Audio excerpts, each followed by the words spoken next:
Nerdrotic.com.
Greetings, everyone. Welcome to the Nerdrotic Nooner. My name is Gary Beekler, and I am live in San Francisco, California, on lockdown. Day 17, 18, I lost count.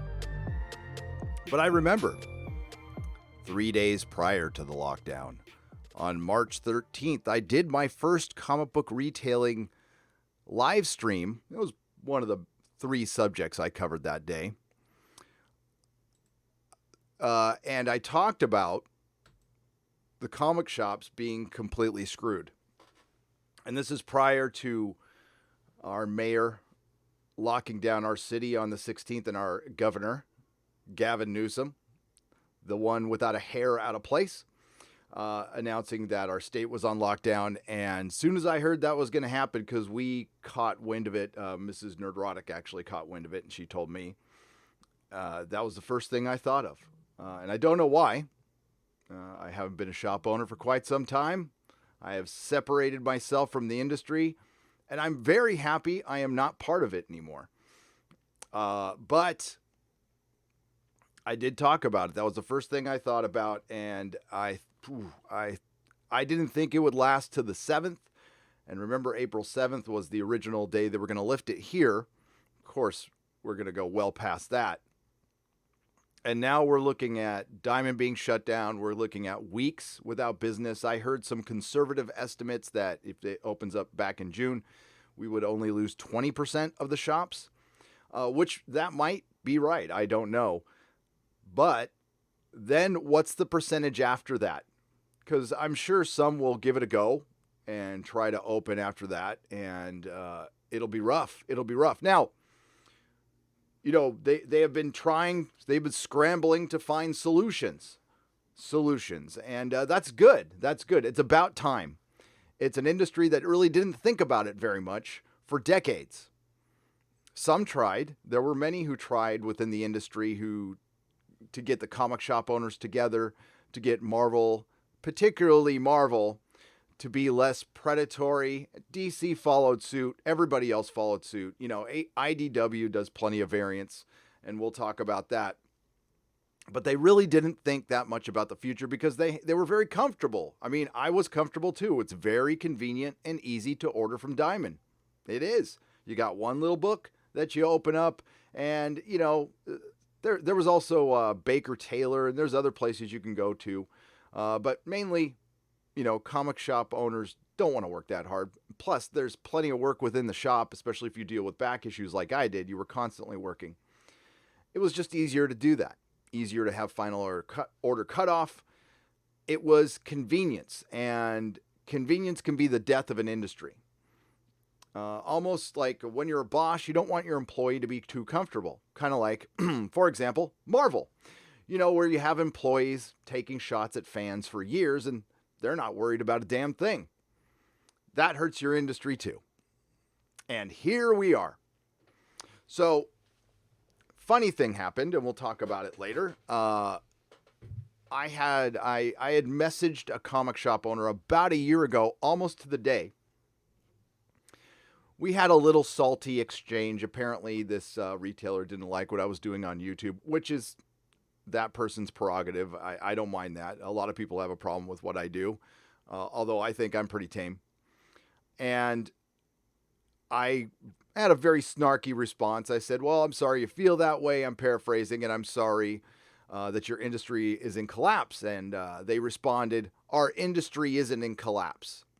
And I hadn't looked at that message until today. And I went, ooh, that didn't age well. Now, I'm not going to show the message. It's private messages, so I'm not going to show it. But yeah, here we are. Now, this isn't gloating. This is me presenting the consequences of actions. This is me trying to back up an argument that I have had, and many for much longer on this platform have had, that if you keep acting like this, your industry is going to suffer. And now it is. Of course, they don't think that's the reason. That's not even within the realm of possibility with some of these people. But as time goes on, it'll get there. And whether they believe it or not, if they don't start practicing good customer service yesterday, they won't have a job. You need to respect the fan. You need to stop calling the paying customer entitled, because they are entitled to some stuff, but not what you're saying. They are entitled to respect. That's the dog erotic. She's about to go for a walk. So let's see who's here. And then we'll go over. So I made a tweet last night, kind of following up a tweet I made to Donnie Cates about a week ago. I'm going to paraphrase. I can't remember exactly what I said, but it was something to the effect of, the last person on this planet I would ask about the subject of comic book retail sales is a writer/artist from Marvel. And I followed it up with the second to last person I would ask is Rich Johnston from Bleeding Cool. So apparently he responded. I haven't seen the responses, so we'll go over them live. Now, I could have responded on Twitter, but I prefer to respond on this platform. And let's see who's here before we get to that. Also, we're going to go over Michael Chabon's interview. I was going to do a separate video on it, but I'm too busy doing the Star Trek Picard review, and I don't want to go over anything else I don't want to go over Star Trek Picard ever again after I do this review. I'm like so done with that garbage show that apparently was made to troll fans. So we're going to go over that article live today. We've got Andrew Banishers, Alistar B, Non-Stick Pansexual. The Starry-Eyed Girl is here with her wrench. Holding out for a hero girl. Hail! Will Gentry is here. Hail! Fred Derminst is here. Charles J. Hemphil is here. Icane 1906, who was a member, welcome. Scott Murphy, welcome. Mando Merck, welcome.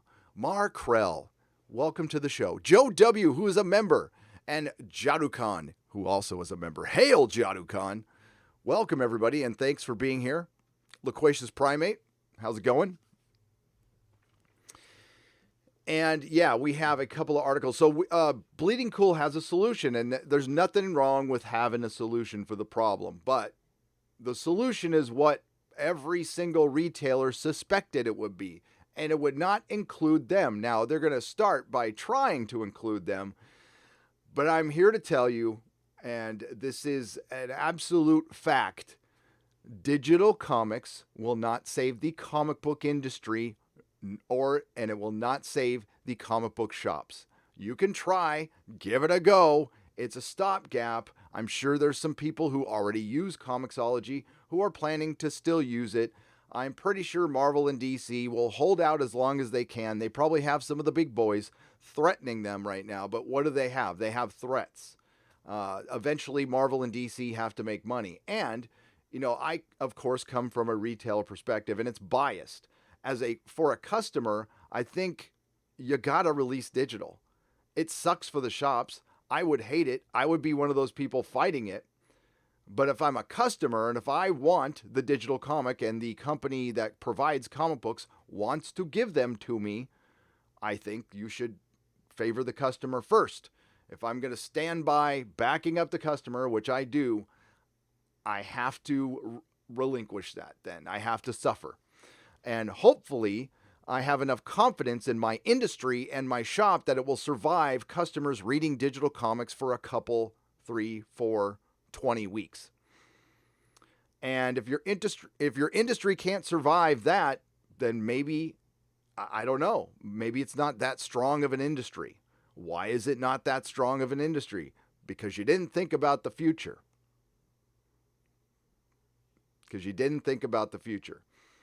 I tried, but I was just running my little shop. I didn't have a ton of power, I had zero power in the industry. I was just a little shop. I wasn't a big shop, and I'm glad I wasn't. I wasn't a medium shop. I was a tiny shop. And yes, I dug out. This is why I'm wearing a ratty shirt today. My comic outpost, we have issues. That was my little tagline. We have issues. Has a double meaning there, kind of like Nerdrotic. Yes. So we had another couple comic shops close yesterday. I read one of them, and let's see who the other one was, and then we'll get to you guys. So, and sure enough, it's a couple in California. Now, Blue Moon has not officially closed yet. I want to correct that. They have not officially closed. They're considering it. They were having a hard time, as they said publicly. I shopped at that store. Nice guys, perfectly nice guys. It's actually a really good location in the beautiful town of San Rafael, California. It's a great town. As a matter of fact, I prefer, I know it's a little elitist, but I prefer Marin to downtown San Francisco. It's a little bit more like SoCal where I grew up. And I would certainly be interested in this location if we weren't in the times we were in. I would definitely be talking to them, but not now. Purple Turtle Comics in Vallejo, California. Can't say I've heard of this shop, to be honest with you. Bleeding Cool. Let me show it to you here.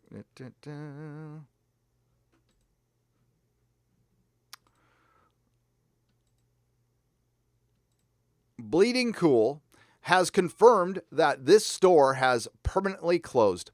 After opening only a year ago, a popular store running signings with well-known comic book creators, the diamond shutdown was too much, it seems. And that's that. Now, they have their solution over here. And I kind of thought, well, if it's going to click on it, I kind of thought that this was an April Fool's joke. By the way, don't forget to read Bleeding Fool. It's much better than Bleeding Cool. But it wasn't a April Fool's joke. They had a solution, and they're going to use something called ComicHub. Now, that must have popped up after my time. I sold my shop in 2013. Things were still going great. Marvel was on top of the world. Marvel Now was just starting. Now, I had no idea where it was going, and it ended up going into the all new, all different, and Secret War, and Yahtzee Captain America, and the beginnings of SJW Marvel. So this morning, Bleeding Cool broke the story of a new attempt to save the comic shop, suffering in the you-know-what era. A number of printers have shut down. Diamond Comics Distributors has closed its doors. Most digital comics are on hold. Publishers are reducing and delaying their schedule. Most comic stores have shuttered for the duration. However, all this time, comic store software management company ComicHub, owned by comic shop owner Stu Colson, has been creating a new tool. One that would allow comic book, I think it says book customers, not comic bool customers, of stores to pay and pre-order comic books from their store, read them now on the ComicHub app, then receive them later in print. The Bleeding Cool ran the story and everything exploded. I think we may have been the canary in the coal mine on this one.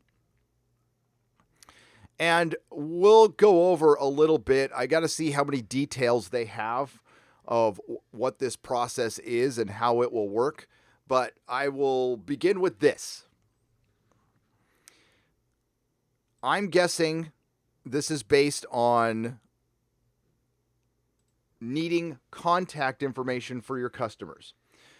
So I would guess that most comic shops probably have an email list, and with their subscribers, they have all their contact information, but they don't have contact information for their walk-ins.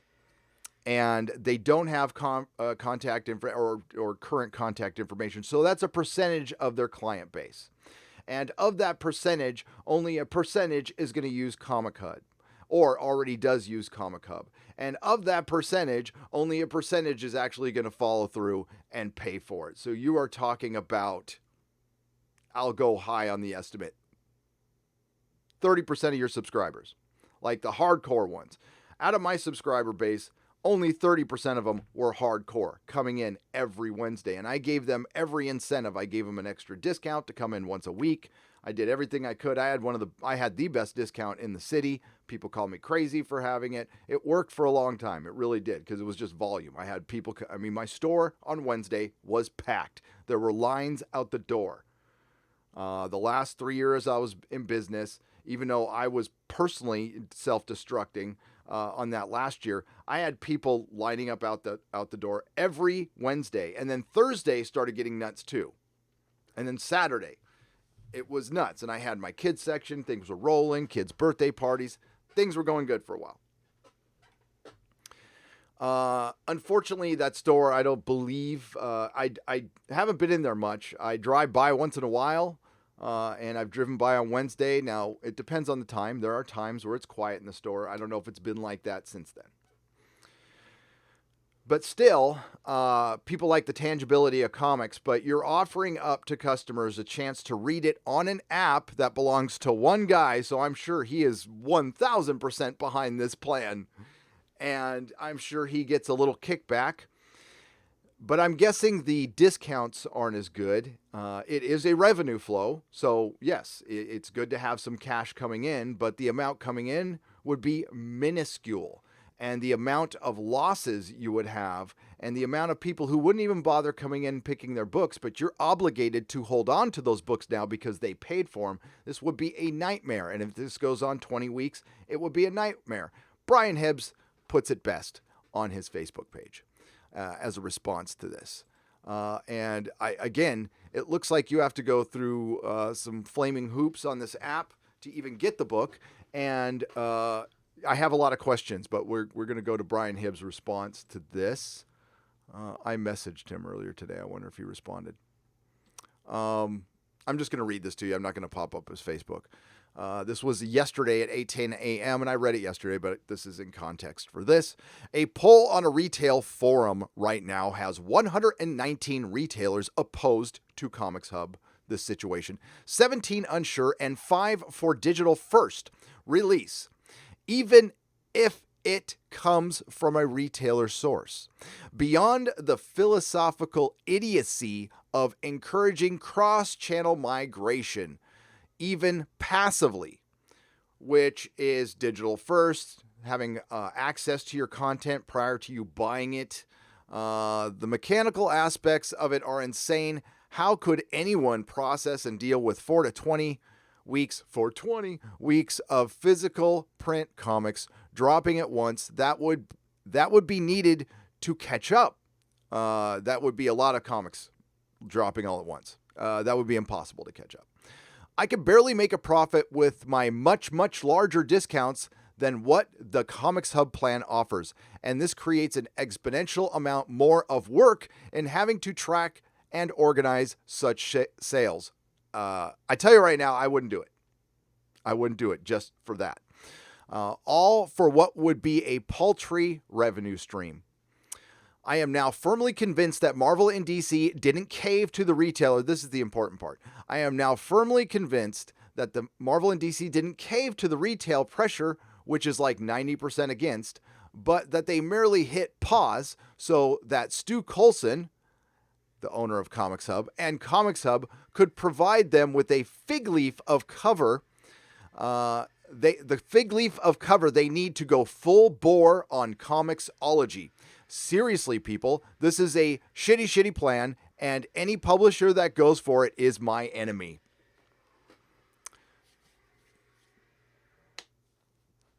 So I don't think it's going to save the comic shops, Rich or Stu. Doesn't sound like they're for it. And I think Brian's response is tepid compared to some others. I can imagine what Jamie Newbold would say. And I doubt he would go for this either. I could be wrong. And but the comics, bringing up Comixology is very interesting because, of course, you all know that Amazon owns Comixology. And that would be a real easy way to distribute books, wouldn't it? If you just decide to partner up with them. All bets are off. We don't know if Diamond's going to reopen. Now, as it stands, they probably are. But I don't know. There was a lot of finality in that message from Steve Jeppe or his lawyer or whoever made that statement. Or no, it was from Jeppe itself because he mentioned like, it's been a real good run. You know, it's like, you don't say that when you plan to come back. Yeah, so I think that Marvel and DC they're planning it. They're planning to move on from comic shops. Whether they do or not, that remains to be seen. It's on the table. It's absolutely on the table, and I hope comic shop owners know that. And there is some comic shop owners who really caught on to this a long time ago. This was going to happen all along. It was probably years away. I would say 5 to 7 years away. But this was going to happen. Now it's happening. It's not. You can't unmake the soup on this. Marvel and DC will be drastically changing how they do business because both their parent companies are in massive debt. Massive debt. And they're not making any money. And Disney in particular isn't making any money on their parks, which covered a lot of losses for them. So, what happens? We'll see. But Marvel and DC are planning to abandon the comic shops. And if the comic shops want to stay in business, I would seriously think about just going to a boutique format. Still sell your graphic novels. If you want to still sell new comics, have a little shelf. And a lot of them have already done that. Because the comics have been such shit. That was my plan in 2013. If I was going to stay, it was going to be getting rid of the new release eventually, which I never thought I would say because I love the new release rack and the pamphlet. I love it. And just go to a boutique, vintage, comic, toy, vinyl store with, an emphasis on comics. 70% of the store would still be comics. Maybe make some coffee in there. I don't know. Something to stay in business. And I think that might work. Mile High Comics, I believe, got rid of Diamond a year ago. And that was a smart move.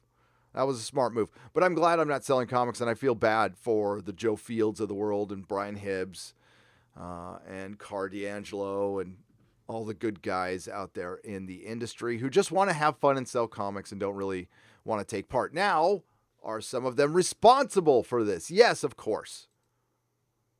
Not saying anything.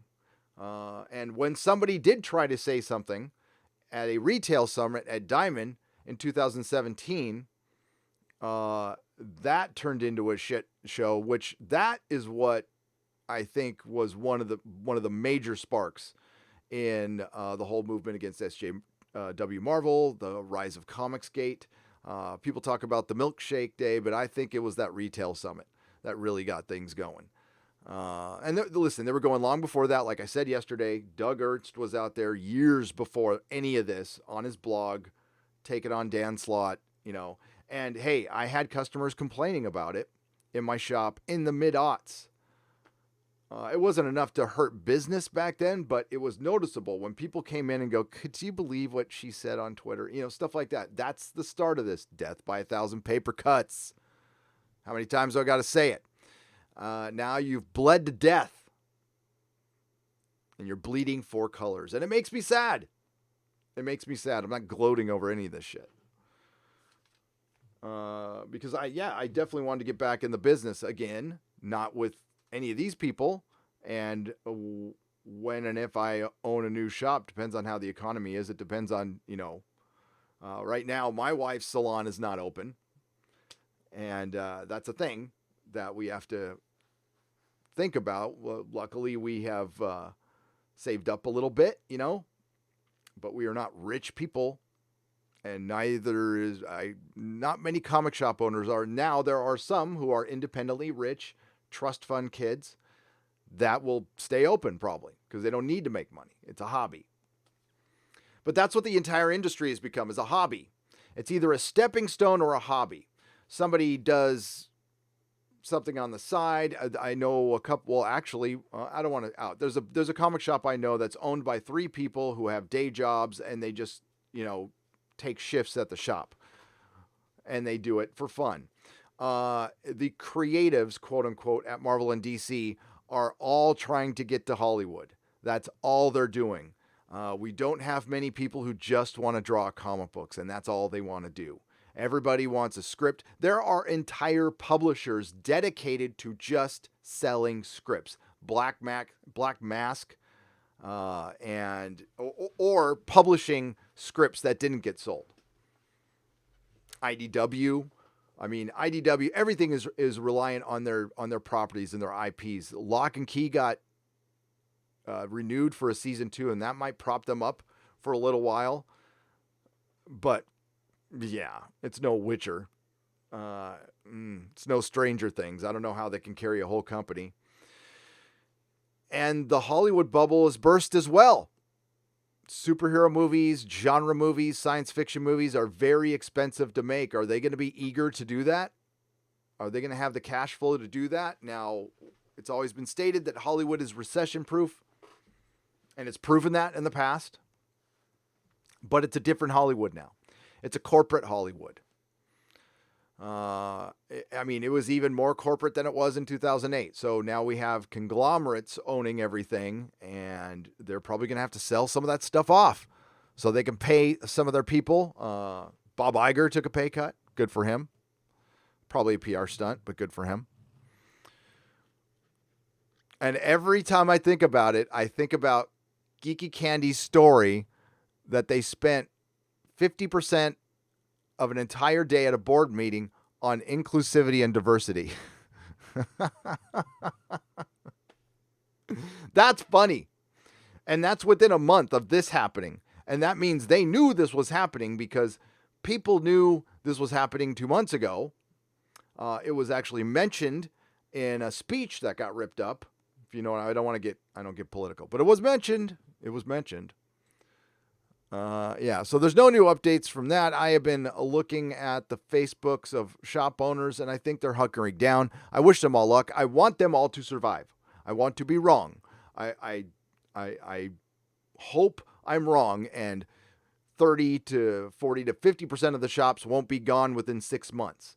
And again, when this thing is over, there's going to be some shops who open and then decide to close down if they don't have a good Christmas. Hell, Joe Field from Flying Colors Comics, the creator of Free Comic Book Day, and I said this yesterday, has a very strong, good shop in Concord, and he had to ask his customers to come in and start buying books around the holidays. He needed a good holidays.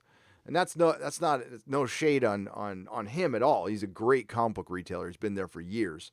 He's a pioneer in the industry. That just shows you times were tough.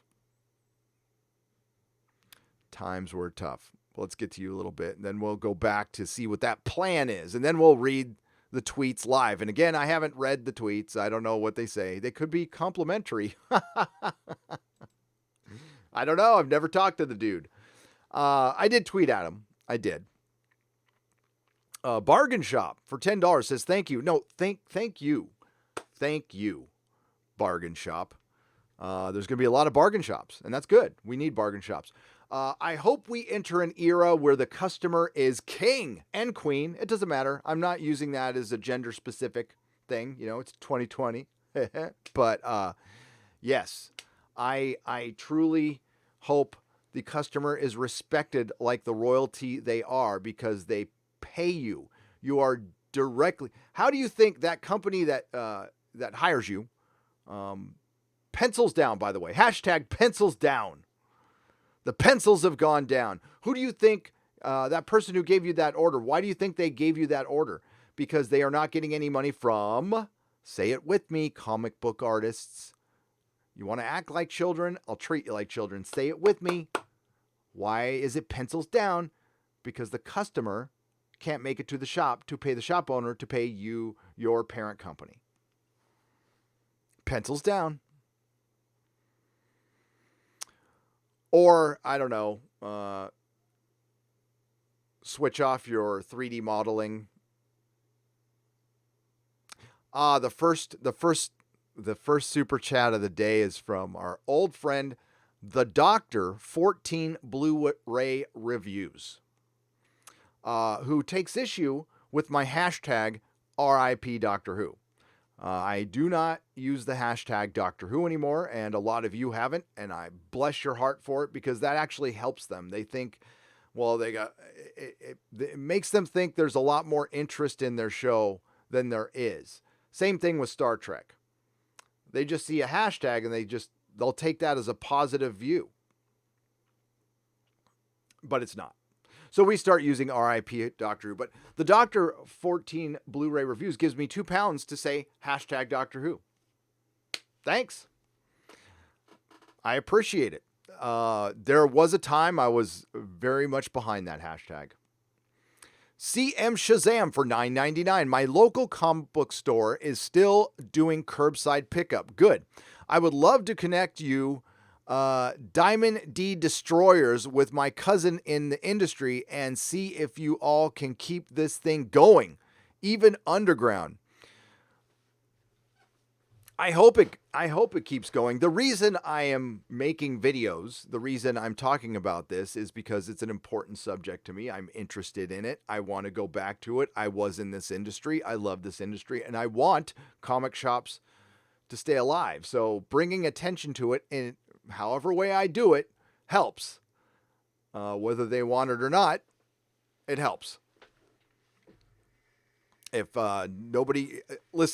if there wasn't a bunch of YouTubers talking about this and a bunch of people on Twitter, it wouldn't be written about in the Hollywood Reporter twice. So, yeah. The access media kind of follows YouTube these days. That's just the way of things. Not saying it was me, just saying there was a lot of people talking about it. And there's been a lot of people talking about it a lot longer than me.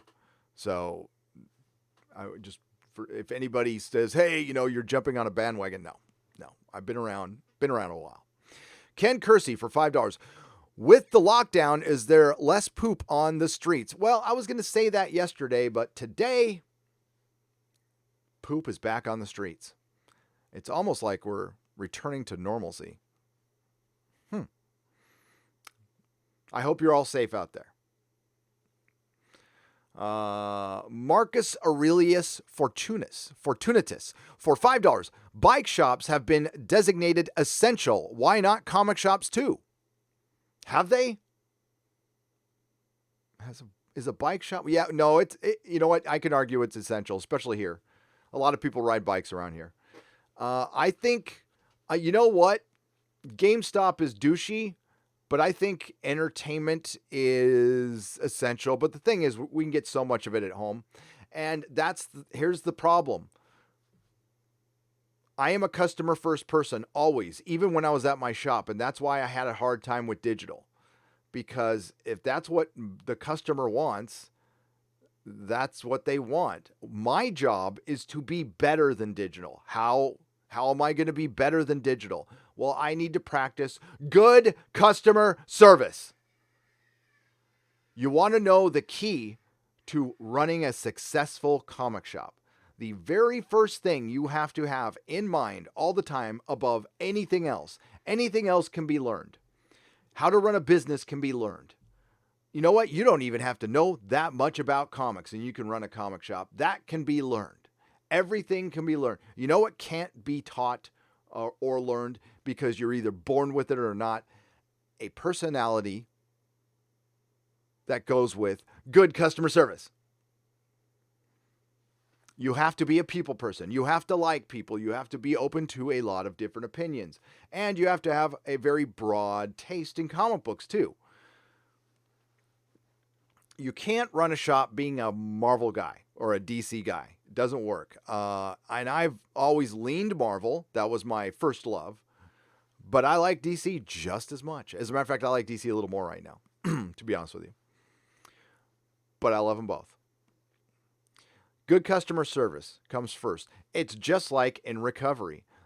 The first thing you wake up, you have to think of when you wake up, first thing above your family, above your kids, above your dog, above your job, above everything is your sobriety, because nothing happens without that. Same goes for comic shop retailing. And I learned that from my friend Doug and Glenn Thayer, and a guy named Glenn Thayer. They were both my bosses at the warehouse, where I didn't practice very good customer service at first, but they taught me. So that's what I do. You greet the customer when they walk in the door. There's two reasons you do that. Security, you let the customer know that I know that you walked in my store, and to be friendly. Say hello, welcome. Let me know if you need any help. Don't hover, because you start hovering, it makes it look like you don't trust them. You know, it's weird. 10 years, I only caught one thief. There had to be more, but I only caught one thief. I didn't know. No, one time a CGC book got taken. But yeah, pretty amazing. Thank you, Ken. Thank you, Marcus. Huron the Steadfast is a member at the Jaloja level. Jaloja, welcome. Thank you, Huron. And then we had Ferdinand Hubman is now a member at the Jaloja level. Jaloja. Now, if you don't know what Jaloja is, it's from the Orville. Check it out. Orville is available on Hulu. For the low price of $5.99 for the basic plan and $11.99 for the premium plan without commercials, you get 2 seasons. And if you just, if you just get a month, you can burn through 2 seasons of the Orville. It's worth every penny. Cannot recommend it enough. It is Star Trek now. If you're missing Star Trek, watch the Orville. You will get your Star Trek fix. I would have to say, I'm going to get back into comics, but I have to say, after I watched Picard, it is now confirmed Picard is the 6th best captain in the Star Trek universe. If you're going to count that as canon, he has fallen from grace. So yeah, it's Captain Kirk has always been the best. And then Sisko, Mercer, Janeway, Archer, Picard. Dan Piper for 10 New Zealand dollars. Getting my daily Nerdrotic. Keep up the great work while I enjoy lockdown in New Zealand. Middle Earth. I'm going to go down there someday. I hate flying, but I'm going down there. I got to go see Hobbiton, so we'll do a meetup. Flower Angel 1070 is a member at the proto-molecule level. Welcome. Thank you very much. We'll do one more question, and then we'll get into the ComicHub plan. IK1906 for $5. This ComicHub plan they revealed sounds like comic shops will just get stuck with a bunch of product that they can't move. That's what it sounds like to me. So ComicHub apparently is an app, and I heard this in a your boy Zach video that only 100 shops are participating of the supposed 2,000 shops we have. I question that number now, but I have my reasons. I question that number. So 100 participate. So you're going to have to get a bunch of comic shop owners to get on the same page. Never going to happen. Even if their actual lives depended on it, and even if this was an actual good plan, that will never happen. At best, you'll get 40%. And that's, I think I'm overestimating. There have been attempts by much better people than myself, much more talented people than myself, much more knowledgeable people than myself to try to get the comic book industry or retailing industry on the same page. I don't think Brian was able to do it even when he was suing Marvel and would have made them all money. I'm sure some fought him on it just to be dicks. That's comic book retailing. So if we go to this plan here, now I'm going to read it on Newsarama because I can't stand Bleeding Cool. But Bleeding Cool, Rich Johnson's acting like he suggested this, and maybe he did. I don't know. I don't care.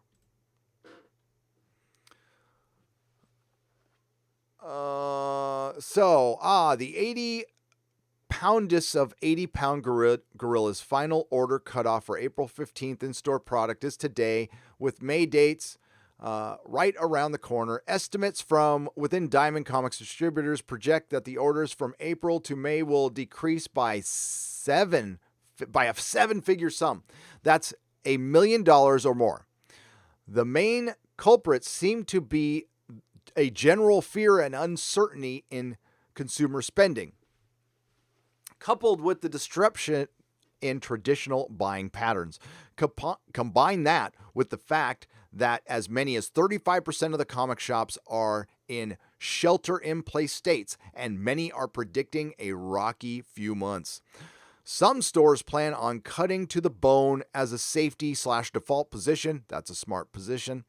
Comics Conspiracy of Sunnyvale, California plans on ordering for subscriptions and special orders only. And they would have to ask. If it was me, they would have to ask. I would let them know, are you going to be on hold? What's going on? Writer Lee Williams, X Factor, is polling comic stores and has compiled a list of over 300 stores with the notion of creating a resource that will allow buyers to find stores that do curbside pickup. That's smart. Mail order and more. I would most definitely do curbside pickup. I don't know if we're allowed to, but being allowed to wouldn't stop me. ComicHub has become a very popular point of sale system in comic stores. Is 100 comic shops popular? And in the wake of disrupted buyers patterns, has offered stores discounts and free software installation as a way of helping generate orders. So, publishers such as Oni Press and Image Comics are offering retailers returnability. Good for them. Image was the first to shoot back, so props to Image. While Marvel is offering deeper discounts to stores who can't receive product and customers who cannot go to shops. So I don't know what good that does. Publishers such as Boom Studios are contemplating reducing new titles to limit the amount of product in the marketplace in what is predicted to be a difficult time. Retail is skittish, and there are no easy answers. Car D'Angelo. I'm going to applaud Car D'Angelo. I love Car D'Angelo. I haven't talked to him in a long time. Car, if you're out there, I hope you're doing well. Owner of the two Earth 2 comic stores in Los Angeles, where the city, county, and state have mandated that non-essential businesses go on pause, suggests a pause for the entire comic business, even if it's brief. I agree with that. That's what I would. As a matter of fact, I would think every retail business should pause that's non-essential right now. Everybody pause. We lift off the pause button when this is over, and I think that would lessen the impact. Anybody who continues doing business in anything right now, I don't know if that's helping if you're non-essential. We're being sent product for which we will be billed, but we cannot sell, D'Angelo said. I know I'm closed for a month. I can't pivot overnight to mail order. And even if I could, it might be only 20 or 30% of what I typically sell. We are stores that order heavily for the shelf. We encourage walk-in and browsing shopping. It's a huge part of our business that will now be gone. I'm happy to try to figure out what my business will be in the next few months. But I know right now that if I usually sell 50 copies of Thor a month, I won't do that this month. Let's take a week off. Let's figure this all out. I completely agree with Carr. Level-headed, smart man. Please shop at Earth 2 when they open back up. They're good shops, by the way. They're good shops. Joe Field of Flying Colors in Concord, California, reminds us that any retail business is larger than just the product it sells. What happens in the comic business is 180 degrees of what I need. Field said, the other half of the circle is my lease, my employees, all those other matters in the comic business. I need major suppliers like Diamond, and with them, DC and Marvel, to really step up and make sure they do things that don't just give our business to large mail order suppliers and digital. I need them to be thinking hard about what it means to have this network of stores on the front lines every day. And yes, I've always said that. It's not a term I came up with, but comic shops are now the lone thing that are on the front line of fandom. And I've said it for a long time on this channel. If you want to know what the temperature of fandom is, you talk to a comic shop owner, one that actually works every day and talks to the fans every day. And you will have a pretty good grasp on what fan sentiment is towards anything, a TV show, a movie, a comic book, because you hear every opinion. I mean, somebody will walk in and say, Marvel One More Day was the worst goddamn thing to ever happen to comics. And a guy will walk in and go, I kind of liked it. You know, I mean, there's people who like Star Trek Discovery and Star Trek Picard. Field also wants this message to reach the upper echelons, like Bob Iger. And by the way, Warner Brothers has a new CEO. I welcome you. Please stop all of this nonsense that's going on in entertainment, this woke nonsense. Just make entertainment. Nobody's asking anybody to change their politics. Practice good customer service. So I welcome you, sir, and release the Snyder Cut. I know that we direct market retail stores are essentially the flea on the elephant's butt. But when it comes to overall business at Disney or at AT&T, when it comes to overall business at Disney and AT&T, but I also know how important this market is for driving those billion-dollar sales of media. Both D'Angelo and Field, two people I respect in this industry that should be listened to, along with Hibbs, and many other retailers have noted that many customers are stepping up and doing what they can right now. And that is that customer loyalty that no GameStop or chain retail store could ever achieve. That is something unique to the mom and pop comic shop. You get to see the owner every day. That owner is accountable to you. You can talk to him, correct something, get a discount. It's a beautiful thing. That's why we need shops. We don't need them closing. We don't need these mom and pops closing. That's the best part of capitalism. That's the beautiful part of capitalism, is the mom and pop shop. Often buying gift cards from stores for cash flow today so they can get books at a later date. That's cool. I think James Sim at Isotope is doing a similar thing. That's another good store. In the litany of publishers' marketing statements and offering relief, DC Comics had been noticeably absent, but certainly internal discussions have been taking place and plans are being formulated at DC. With the final order cutoff for April 15th, product happening today, a new data point will be available to DC. And all the final order cutoff publishers, there will be additional plans from DC. Well, we know the plans from DC. We've heard those plans. Full steam ahead. F you, comic shops. And that brings us to this. Now, this is going to blow up. I don't know if you can see it in the whole image now. There we go. I'm just going to keep it like that. All right. So ComicHub, I'll get back to you guys in just a second. ComicHub, this looks complicated to me.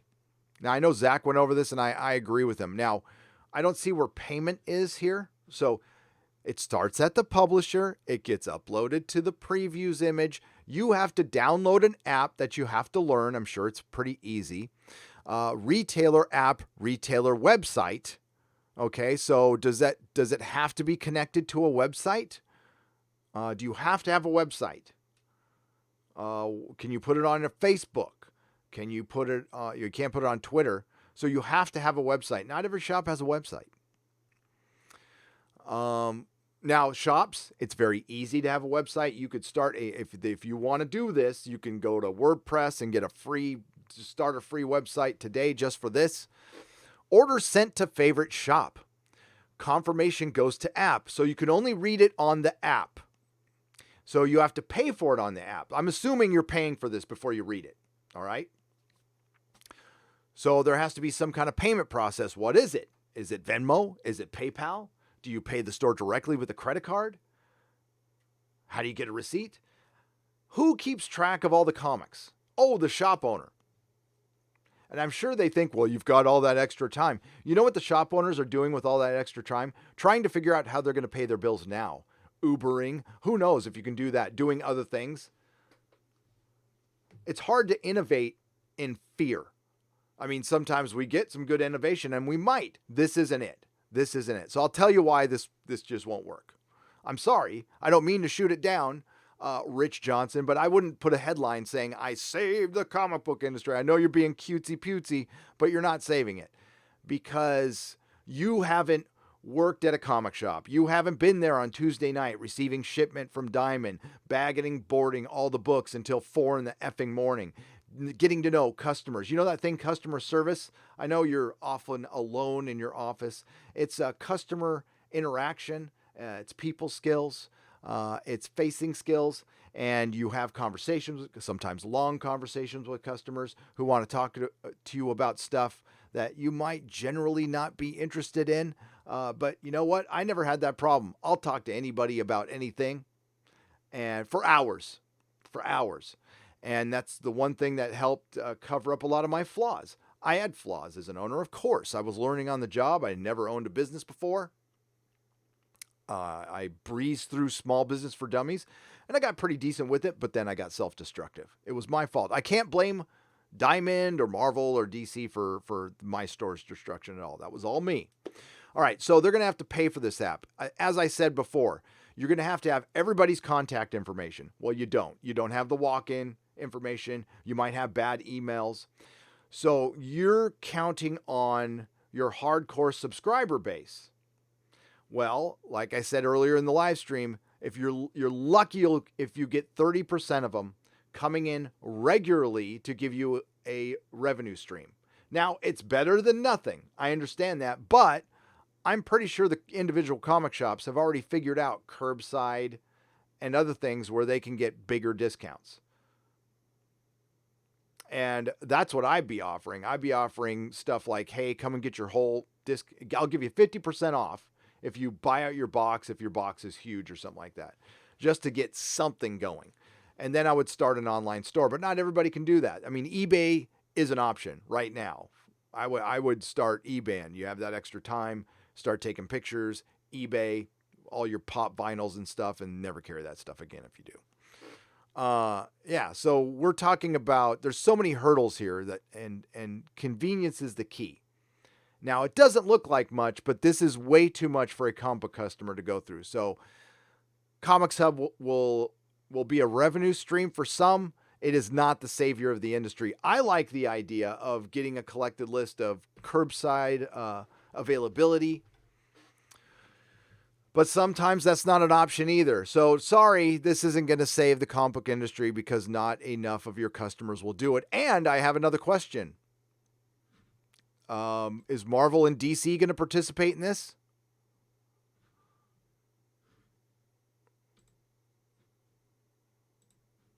Have they said they're okay with giving their digital files to ComicHub? Because the minute that hits ComicHub, I mean, I'm sure every customer is trustworthy. That stuff won't hit the high seas. And then let's get to the let's get to the nitpicky details. How many of the customers have an iPad or a tablet? Are you going to read it on your phone? You can't read a comic on your phone. Not even when it's this big. You can't read a comic book on your phone. So you just keep whittling it down, and then you're going to get down to maybe 5 or 10% of your customer base is going to use this. Is it worth the time? Then time becomes an issue.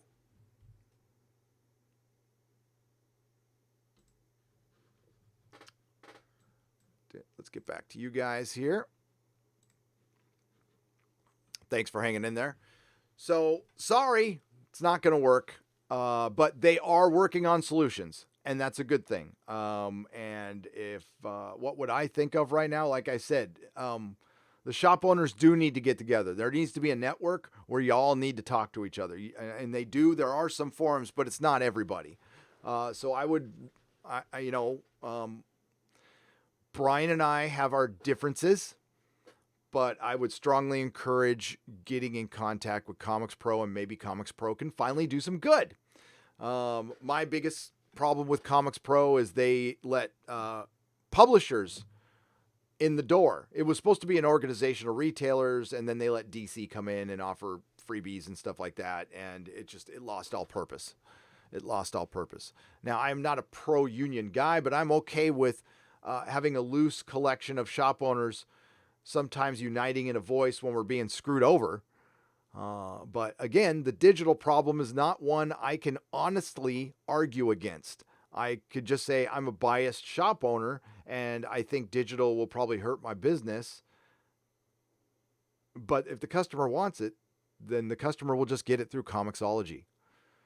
So I don't know why they would get it through ComicHub. That's charity. It's charity. So you might as well set up a GoFundMe. We had a shop, and I'll announce it here. We had a shop set up a GoFundMe. I made an offer yesterday. I'm standing by that offer, and haven't gotten an email yet. So I don't know if I should make a video on it, but so I will match your boy Zach's offer. Zach from Richard from Comics Matter offered $1,000 to a comic shop in need. One that's still open, one that's going to stay open, one that can prove to me that they have a business license that I can check out. And the first one who emails me with comic shop help at gary@nerdrotic.com, no strings attached, $1,000. I'll donate it. I'll give back a little bit. It's not, hey, it's not, it might pay a couple of bills. It'll pay your power bill for a couple months, a little bit of your rent, and it's not going to save your shop or anything, but I just want to do something, just something. What I can. I can't, I've got kids to feed too, but I definitely want to help somebody. And I'm trying to help. Yes, I am railing on Marvel and DC for the way they've treated the customers because it's hurt the shops. And shop owners, you need to realize that. You need to recognize that and realize it and call it out. Just because a vast majority of you agree with the comic book / artist writers politics doesn't matter. It flat out doesn't matter. When comic artists and writers are saying F you to any customer, even if it's some anonymous guy who called them an a-hole first, shooting back is childish. You're freaking adults, okay? And it looks like goddamn high school. And people see that, and most people don't say anything. They just walk away. And so the fact that you're seeing or hearing silence doesn't mean people aren't walking away and pissed off. The numbers reflect that. Get your heads out of your asses. Your industry isn't growing. It's stagnant. It's been stagnant, and now it's at the brink, and I want it to be healthy. How do you start getting healthy? Practicing good customer service from the bottom up, period, which means mandating your employees shut the hell up.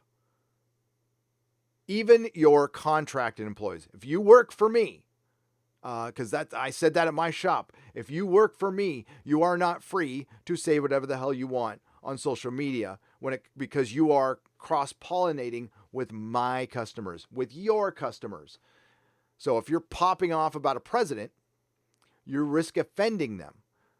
It doesn't mean you can't have those beliefs. It doesn't mean you can't privately share those beliefs, but you have the option. If you want to work for me, you got to cut that stuff out on social media. That's it. Is it suppressing free speech? Sure. Yeah, me paying my bills matters more to me. And you getting paid matters more to me. And you're really not going to change anything, for one. And yeah, you get some, whatever amount of likes you get, just think you're probably getting that same amount of dislikes. And again, the silence. I also want you to notice that when somebody makes a political statement and you have massive followers, take a look at the likes. So if you have like 250,000 followers and you're getting like 1,000 likes, that should say something. Flower Angel 1070 is a member at the proto molecule level. Welcome, welcome. And IK 1906, thank you again for the super chat. Jack Bauer for $5. Have you played Lord of the Rings Conquest? I haven't. You can play Battle of the Shire. Thanks for the continued analysis and Lord of the Rings awareness. Of course, listen, I will do more Lord of the Rings streams. I've got a ton of positive responses on my chill stream from a couple nights ago, where we didn't talk about anything other than Lord of the Rings and we just bullshitted for a couple hours. And it was great. It was fun. I will be doing those once a week. Guaranteed, because I need to take a break, especially after watching my beloved industry fall apart.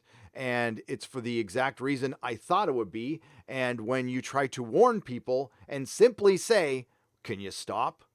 Can you just effing stop? Yeah, there are fans, there are customers out there who are salty, who will say inappropriate things. You need to ignore it like most adults do. You are a professional. And when even your biggest fan sees you yelling at somebody, it turns them off. Because you know what they see? They see what I see. Lack of gratitude. It's like, why? This is an artist on Spider-Man. This is a writer of The Amazing Spider-Man. That is a top tier book. That is a top tier comic position to be at. When somebody says something to you, just the first thing you should think about, Dan Slott, is I get to write Amazing Spider-Man. Who cares what that guy thinks? Especially when you're mostly getting accolades. I don't know why, because I thought your writing was terrible. But some people liked you. Maybe a solution to keeping comic stores, not the best solution, I admit, is to be a geek store. By geek store, I mean trade DVDs, toys, etc. Have a section of comics. At least this way they survive. Joe W., that's what I would recommend right now. I would make the switch. What I did, and this was out of necessity, is I stopped buying trades from Diamond because I was right next to a school. And right before summer, I had 2 or 3 long boxes of trades coming in, and I gave pennies on the dollar for the trade, and people just wanted to get rid of them. And I was able to stock an entire trade section with used trades. I would special order new ones, and the new release ones I would get, but I would, back order stuff. I would maybe Sin City and Watchmen, just the basic stuff.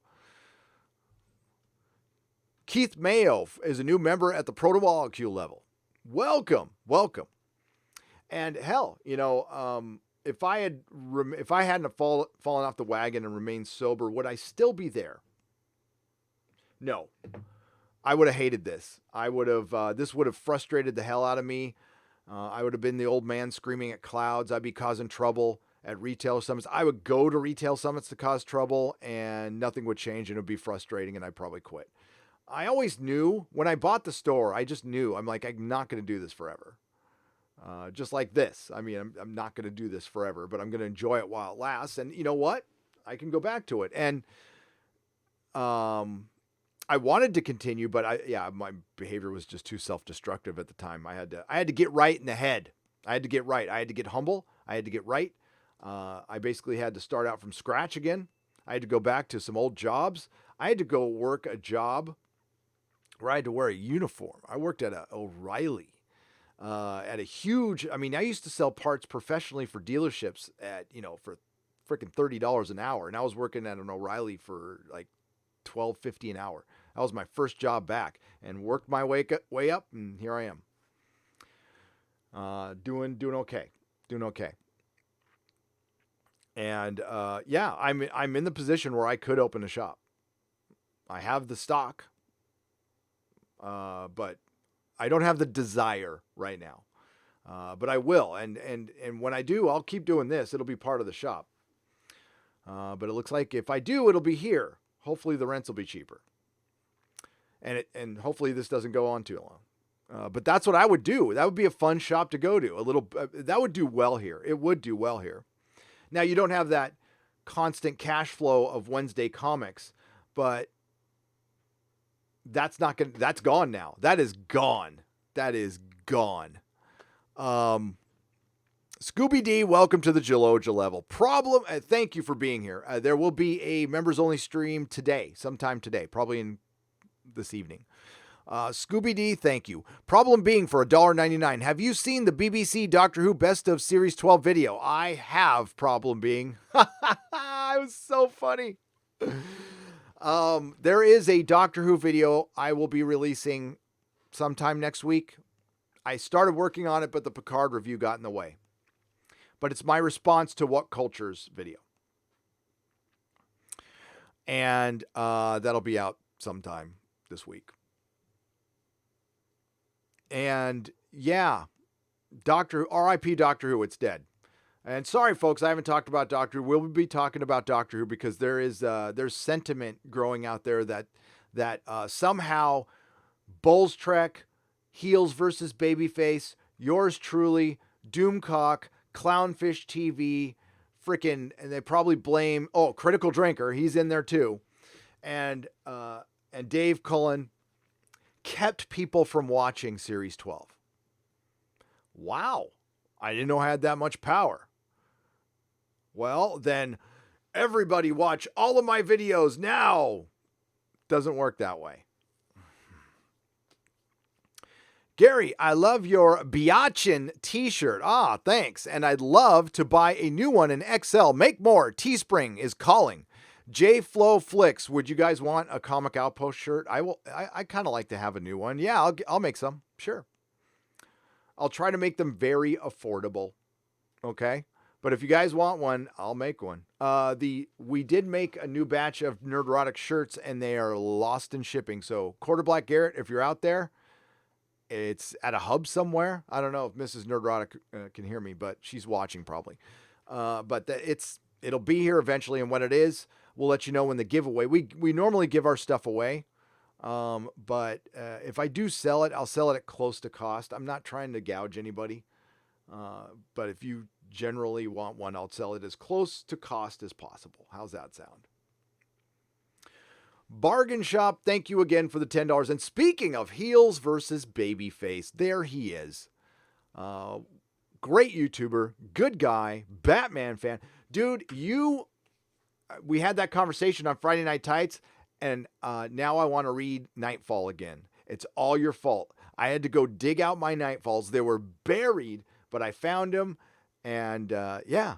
See, that's the thing. That's what sells comic shops at a comic store, is talking to customers. That's why I stole the idea from James at Isotope and put salon chairs and couches in my shop so people can sit there, and I let people read my books, because if they read your books, they want to talk about them, and if they talk about them, you get to talk to you get to talk about comics with somebody for a living. That's what you get to do. And within those conversations, there's other people in the store, and then they hear you talking, like Az was talking about Nightfall, and he was selling it.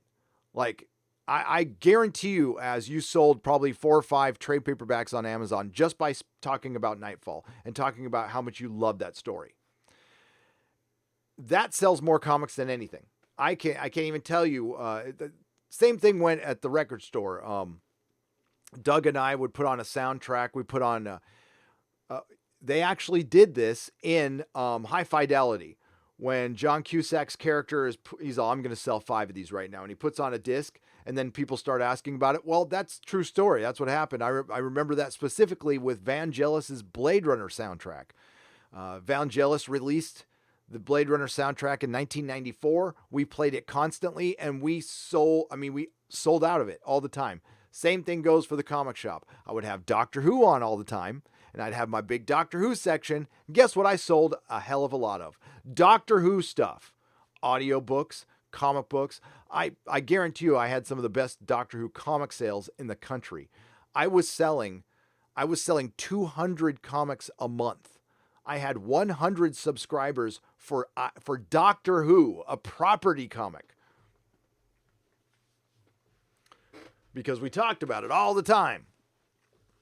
Hell, we would after we shut down the store, people would just hang out. We'd watch a couple episodes of Doctor Who, and we'd have like 15 people in the store. Mrs. Nerdrotic didn't like that very much because I wasn't coming straight home. But Cracklin sends a donut, a unicorn, and a monkey. Kinky, Cracklin. Kinky. Thank you for the $1.99. Stone Dog, 1971 for $2. Kirkman, a genius to finish the Walking Dead in 19. Oh, yes, absolutely. Yes. Yes. That boy has made his money. And quite frankly, that's the only thing good he really did. I wasn't a big fan of, okay, wait. The Irredeemable Ant-Man was good. That was good too. But I wasn't big on Invincible and anything else he did, to be honest with you. Now you might disagree, but Turambar for $15. Been following you for about a year, but this is my first super chat. Why, thank you. Wow, $15 too. Very generous. Thank you very much. You're keeping the lights on here, quite literally.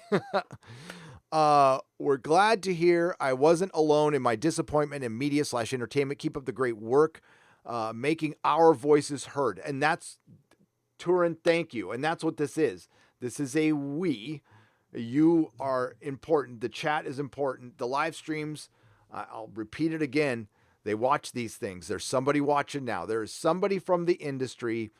You know, I'm not saying Bob Iger's watching, but somebody has tuned in for a moment to see what we think. They probably don't agree. They probably don't like me very much, but you know what? They would if they got to know me. We might disagree on a few things, but generally I love comic books. I live, breathe, and slept them. I lived, past tense. I can't talk right now. They were my life, quite literally my life for 10 years. I thought about them every second of every day for 10 years.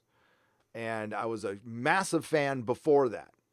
I've been going to San Diego Comic-Con since I was a wee little lad. I have lost count to how many Comic-Cons I've been to. I believe high 30s. Been going to Comic-Con for a long, long, long time. Modalicious for $2. Hashtag Dr. Y. That's a good one. I mentioned that in my review, Modalicious. It's either Dr. Y or Dr. How. It's more like Dr. Y. Or Dr. What? Doctor Who remains the best example of worst example of the vandalization of a character. Right up there with Captain America being a Yahtzee. So if you're not a Doctor Who fan, just imagine Spider-Man was originally a female. Or, I'll do the Star Wars analogy again. Now, Critical Drinker's analogy of a teddy bear and a giant big black dildo is a much better analogy. But that's his. Mine is, if Luke Skywalker was originally a female and Palpatine and Yoda found her next to a black hole, extracted the force from her, and then claimed it was just this force that was in the air with midichlorians, but the midichlorians really came from her, the source.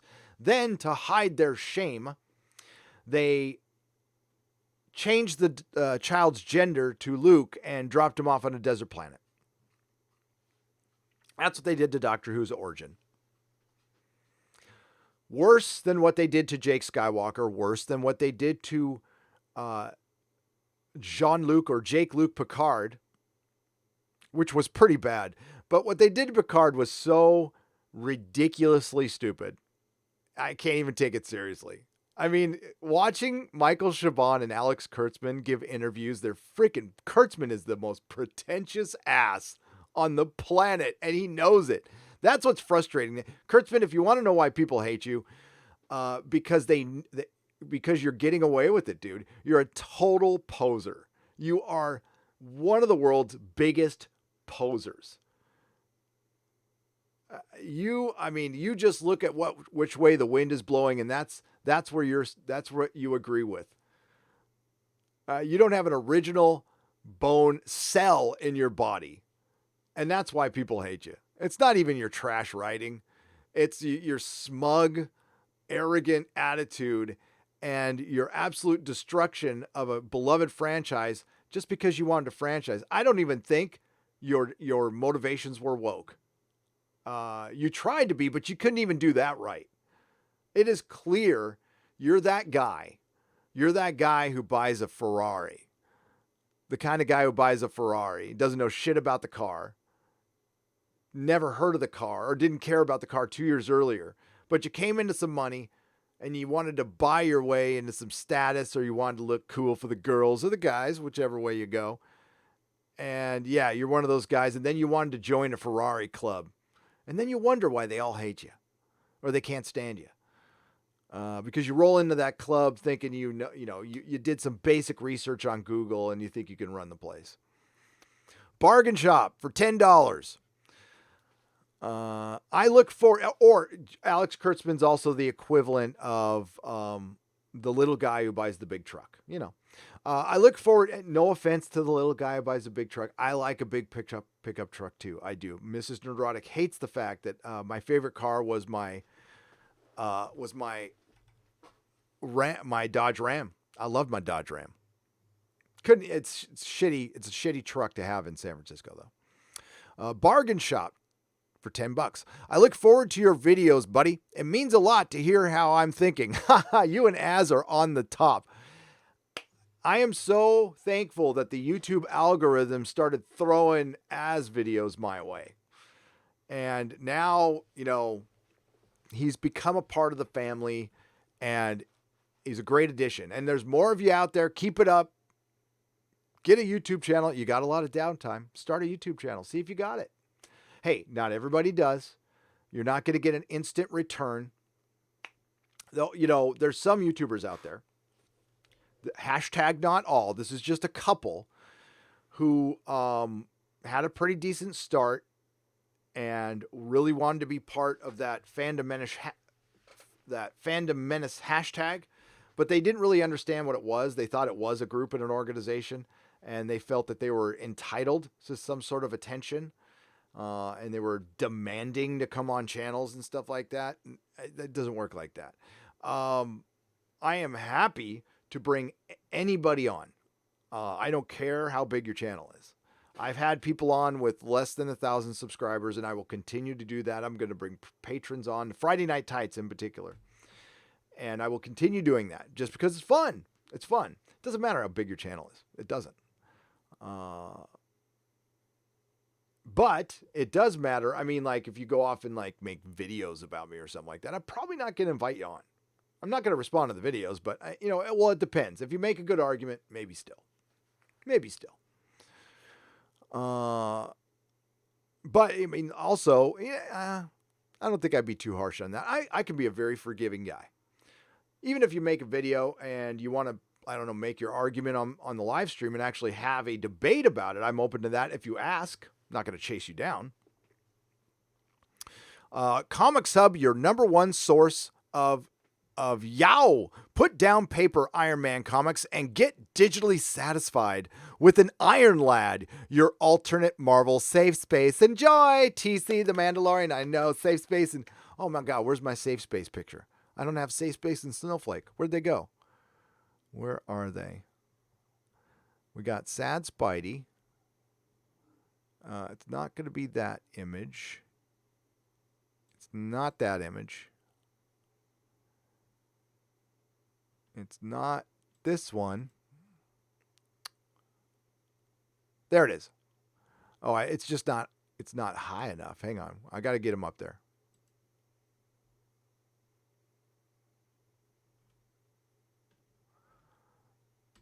Just a moment. Sorry, folks. I really feel the need to have... Oh, that's not it. Gosh dang it. Sad Spidey.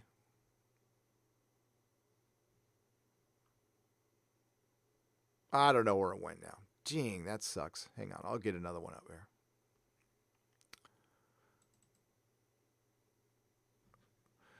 We're going to get Snowflake and Safespace. There they are.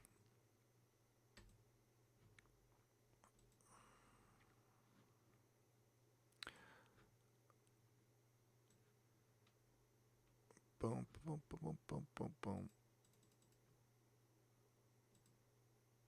Well, that doesn't work.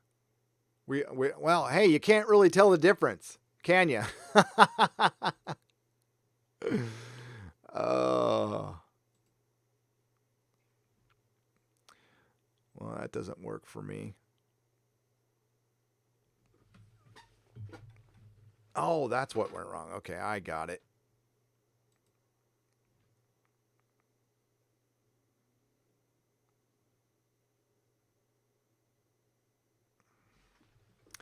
All right, back to you. Sorry, I was messing around with that.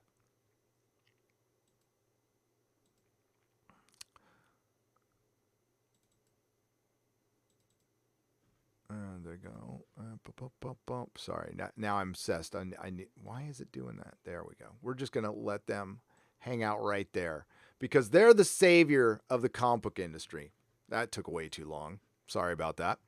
Thundercats Ho for $2. Lost Job. Oh, man. See, okay. Eric July asked a question. By the way, hail, Young Ripa, if you're out there. Thank you for interviewing me on your podcast, and I want to have you back. Please subscribe to Eric July, Young Ripa 59. He has been on top of this comic stuff for a long time, and he actually reads the comic books. He actually reads Captain Marvel, America Chavez, all that stuff. Listen to this guy. And there's also a comics division, my co-host for Friday Night Tights. Please go check out that guy's channel. He's been in and around the comic scene. I would call it peripheral comics gate. He was there in the early days when it was starting up. So he's been around. That's a great channel you could check out. Woefully undersubscribed. Good guy and lifetime host of Friday Night Tights. Been on for a long, long time. And yeah, and Just Some Guy, check out that channel as well. That guy is on point. Every one of his videos hits it out of the park. So those, if you want to check out good comic shop or comic channels, those are good comic channels. Thundercats Ho for £2. Lost job, starting online business, keep fighting. Good. You know what? I love that. I lost my job. I'm starting something right now. I mean, what are you going to do? You're going to whine about it, piss about it? There's absolutely nothing you can do. There is no one, well, there's no one to blame yet. We'll just say that. There's no one to blame yet. Right now, act of God.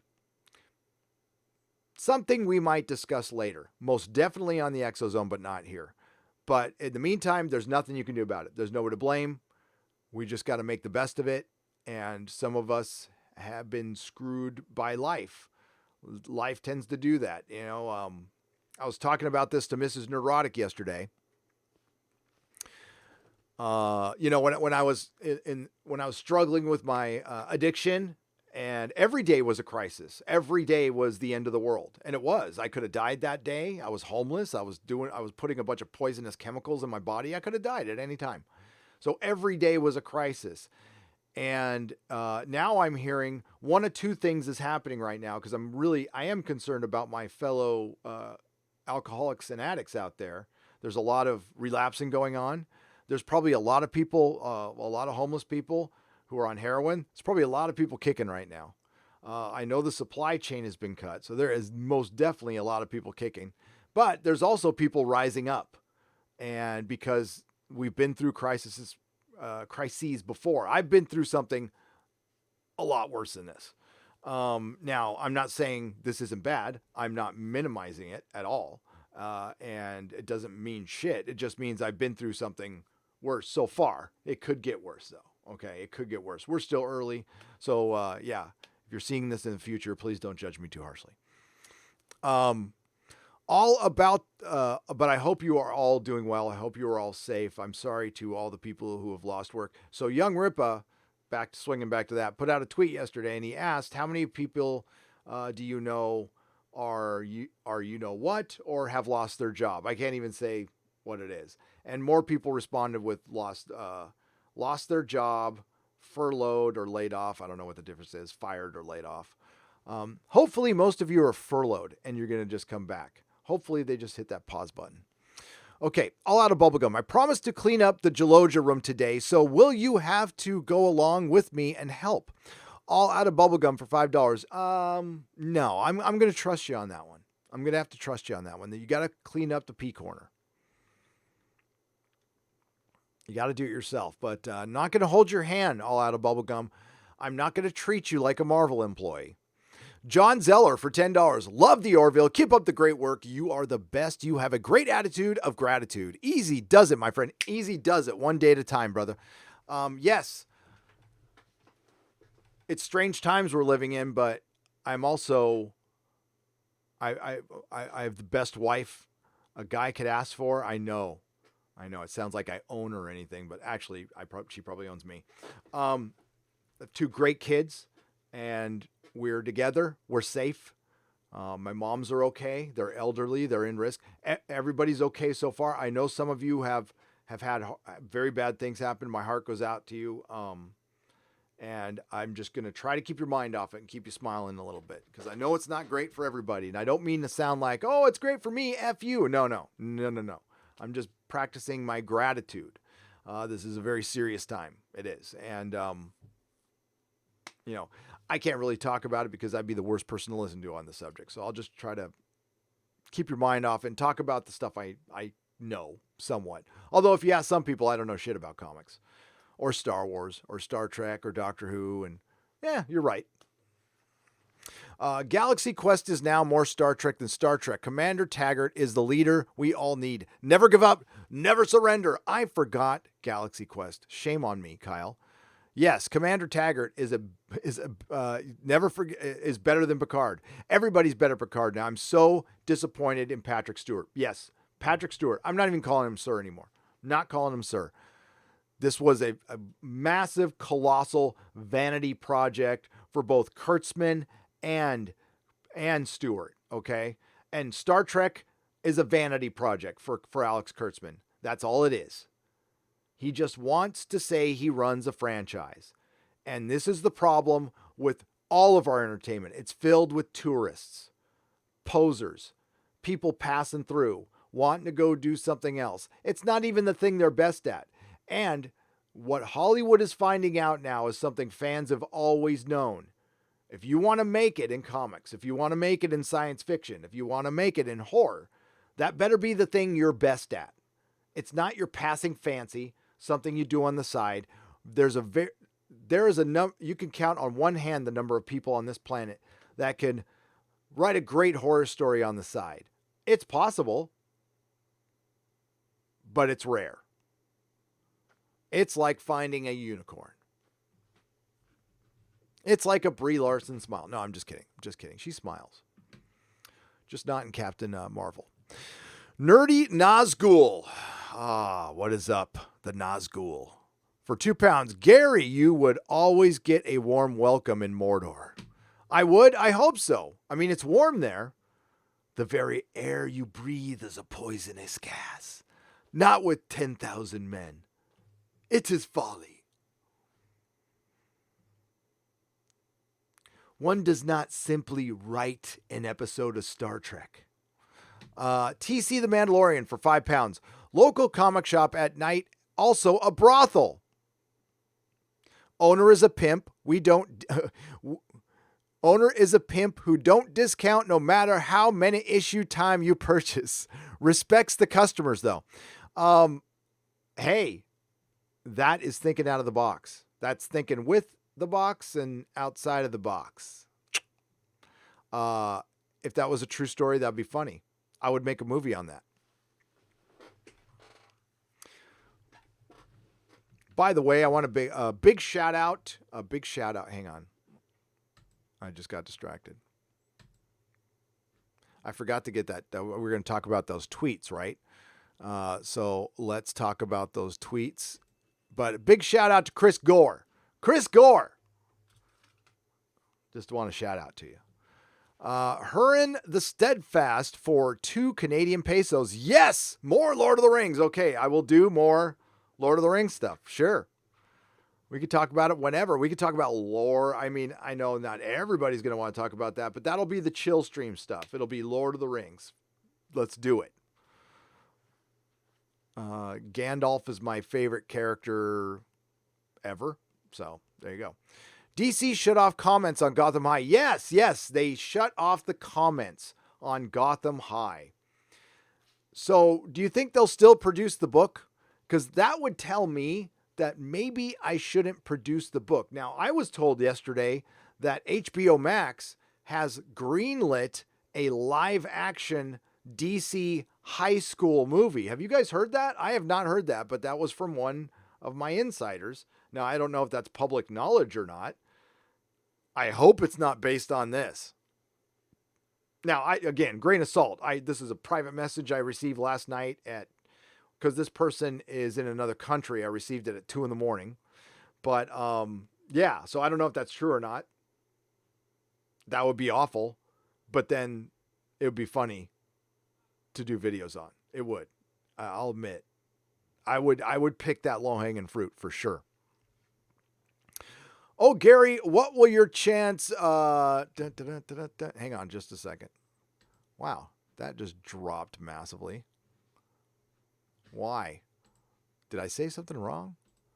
The count just went way down. That was crazy. Sorry about that. DC shuts off. I mean, listen, it's always going up or down, but when it drops like 2 like that, you go, woo. Is it something I said? By the way, this shirt is like ripped. So I do need to make a new one. Yeah, they cut off the comment section. Again, they don't want to hear from the fan. They don't want to hear from the fan. And the fan, that's what you were getting there, DC, was the truth. That was the truth. Now it pops up. God damn, that's so weird. Okay. Hey, hi everybody. I'm sorry. DC, that is the fan. And you know what? Read some of those comments, because you know what? They're not all F you, woke. It was woke. It was dumb. It was cringy. All the things above. But I bet you there was a comment in there that said something to this effect. While I appreciate your trying to get new customers, DC, and you have been for quite some time, for a while it looked like the young adult market might have been that place. Back in 2007, I would completely understand that strategy. Harry Potter was just finishing, the last book was coming out, there's still a couple movies, and there's the Hunger Games, so give it a shot. More women reading comic books is more people reading comic books. We most definitely want that. But now it's 10 years later. This is clearly not working anymore. Comic shops are suffering, and comic shops are deeply immersed in your world, so they don't know what's really going on. They can listen to their fans, but they're so immersed that they're going to buy everything that you sell them, despite what customers tell them. Okay? And I wouldn't order one for my shop. But you know who would? And I said this in my video or one of my live streams, a completist. The only people who are buying, no women would buy this.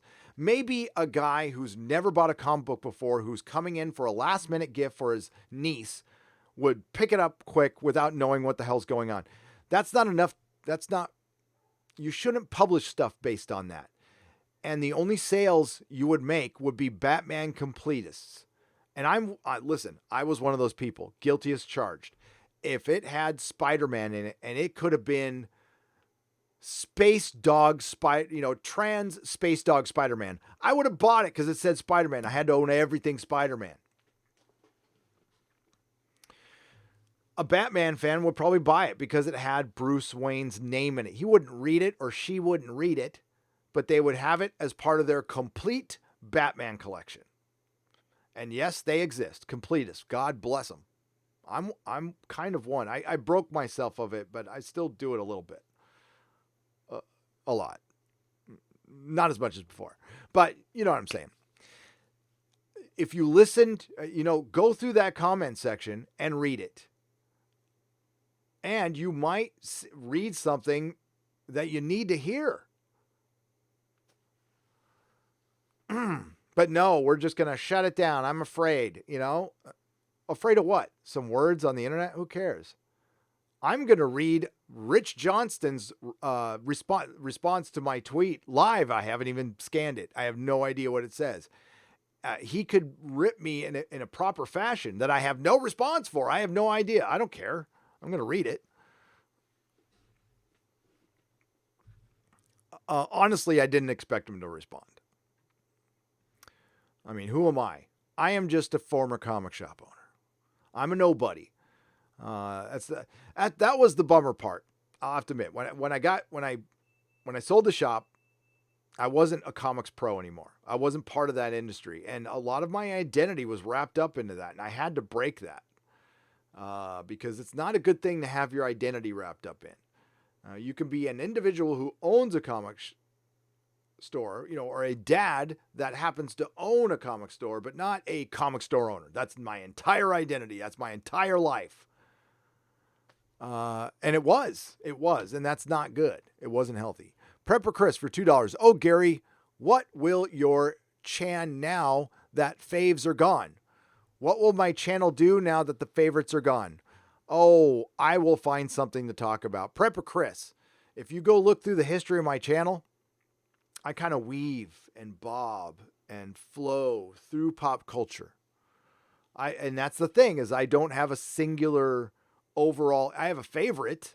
I mean, Lord of the Rings and Doctor Who are my favorites. But I really love Star Trek, and I used to love Star Wars. And well, then there's Marvel Comics, which and DC Comics, and which I have a lot of interests. I've had an unhealthy obsession with pop culture, with comics specifically, for most of my life, and it paid off. And I wish my dad was here to see it. Thank you, Prepper Chris. I will, you know what? Maybe we'll just talk about Lord of the Rings. iCane 1906 for $5. You mentioned your hatred of Funko Pops before. Why do you dislike them? They are so cute and collectible. I dislike what they represent. Now, for transparency's sake, I sold them. Made a lot of money. Made a lot of money off pop vinyls. Did not like them. But at first, I didn't see what they would represent. They came to represent the industry. Big Bang Theory, pop vinyls, SJW Marvel, everything that's wrong with comic books. Now, if you look at the item itself, it is representative of what the new fan is. The new fan is a pop vinyl fan. A pop vinyl is the same mold with some basic variations, just repainted. That's all. And the reason they're popular is because they're cheaper, because they're easy to make, because and you know what? You're all going to be stuck with them. There's going to be a lot of people stuck with those things, wanting to sell their big old pop vinyl collection. Dude, I have some. I own some. I own Doctor Who pop vinyls that will never see the light of day. Now, somebody sent me a pop vinyl TARDIS, which is in my Doctor Who closet, that I will display because that was a gift from somebody. So that's totally different. I treasure that. But I hate what they represent. Everything wrong with fandom. Kevin Smith's Comic Book Men. Everything wrong with fandom. I don't totally hate Kevin Smith. He's a shill. He's a sellout. But I don't hate him. I like when he tried to help Stan Lee. That went a long way to me liking him again. And he seems like a sensible guy. He does. But he's a shill. Crying at Star Wars. Come on, dude. But pop vinyls, everything wrong. Comic Book Men was terrible. It was awful. I would have picked a real comic book shop. You know what? You know how much weird drama, Tiger People or whatever. Listen, I'm not watching it. I'm not going to watch it. Too many people watch it. It's normie nip. But you could have done a show like that on comic shop owners. We're weird. There's a lot of drama around comic shop owners. In many cases, it's an older guy around my age surrounded by a bunch of youngsters. And that older guy around my age, and I'll speak for myself, kind of gets a triple Z list rock star status to these and very impressionable youngsters, and they're looked up to, and there's a lot of responsibility with that. You know what I'm saying? So With a little bit of Z-list power comes a lot of responsibility. Marvel needs to learn that. Michael Streltz for 200 pounds. Whoa. Dude. Thank you. Thank you. All I can say is thank you. Gracias. Gracias. Dankeschön. Dankeschön. Royal Mail does not care about the workforce in the UK. They'd rather let people die than lose money. People watch whom are in the UK. We need help from the rich, or not because they are rich, and tough luck. Stop Royal Mail being greedy. Gary, this is to help normal people. Up to you. So I don't know what's going on. Is the Royal Mail not cleaning their mail? Or the mail is essential. That needs to go out. That absolutely needs to happen, Michael. But they need to be careful. But no, mail is absolutely essential. If we didn't have UPS, if we didn't have mail, if we didn't have the Royal Mail going on right now, everything would fall apart. So no, you need that mail. Amazon is essential. I will argue Amazon's very essential right now. People need to be entertained, because if they're entertained, they're not thinking about being locked down. And you know what? Maybe I'll do a video. Mrs. Nerdrotic suggested doing a video. I'll do it over on Nerdrotic Live on how to deal with confinement. Because as you know, I've made it public that I'm a grateful recovering drug addict and alcoholic. I got into a lot of trouble as a youth, and I got locked up for a long time, couple years. 3 years of my life I spent behind bars. So clean and sober now, much different person, blah, blah, blah. But I know what it's like to be confined. I have been in the hole for 30 days. No human interaction. All I saw was a pair of hands for 30 days. You need human interaction. So it's good to be distracted. It's good to be project oriented. And sometimes, you're talking to somebody who was locked into a 10 by 10 with 5 guys and one Dean Koontz book. Twilight Eyes. I read it over and over again. But if they're not being careful, if they're not being sanitary, then that's a different story. So I don't know exactly what the problem is. If you have a problem with them working, we need some people to still work. We do. We absolutely do. Now, they need to take a lot of precautions. I would put them in hazmat suits, maybe, but no, the mail's really, really important right now. Willie Woodward for $2. Gary, I think I have an idea. Email it to you later. Yeah, Gary@nerdrotic.com. Please do. Please do. I would love to hear it, Willie, and it's good to hear from you. Now, I don't mean to sound insensitive to that. I hope you guys understand that, I don't want the mail carriers at risk. I don't want anybody at risk. But there's certain things that need to happen. And I would say that needs to happen. Willie Woodward, thank you again. Sindek for $2. Lord of the Rings chill stream is now my favorite, bro. Please more. Done. It was an absolute pleasure.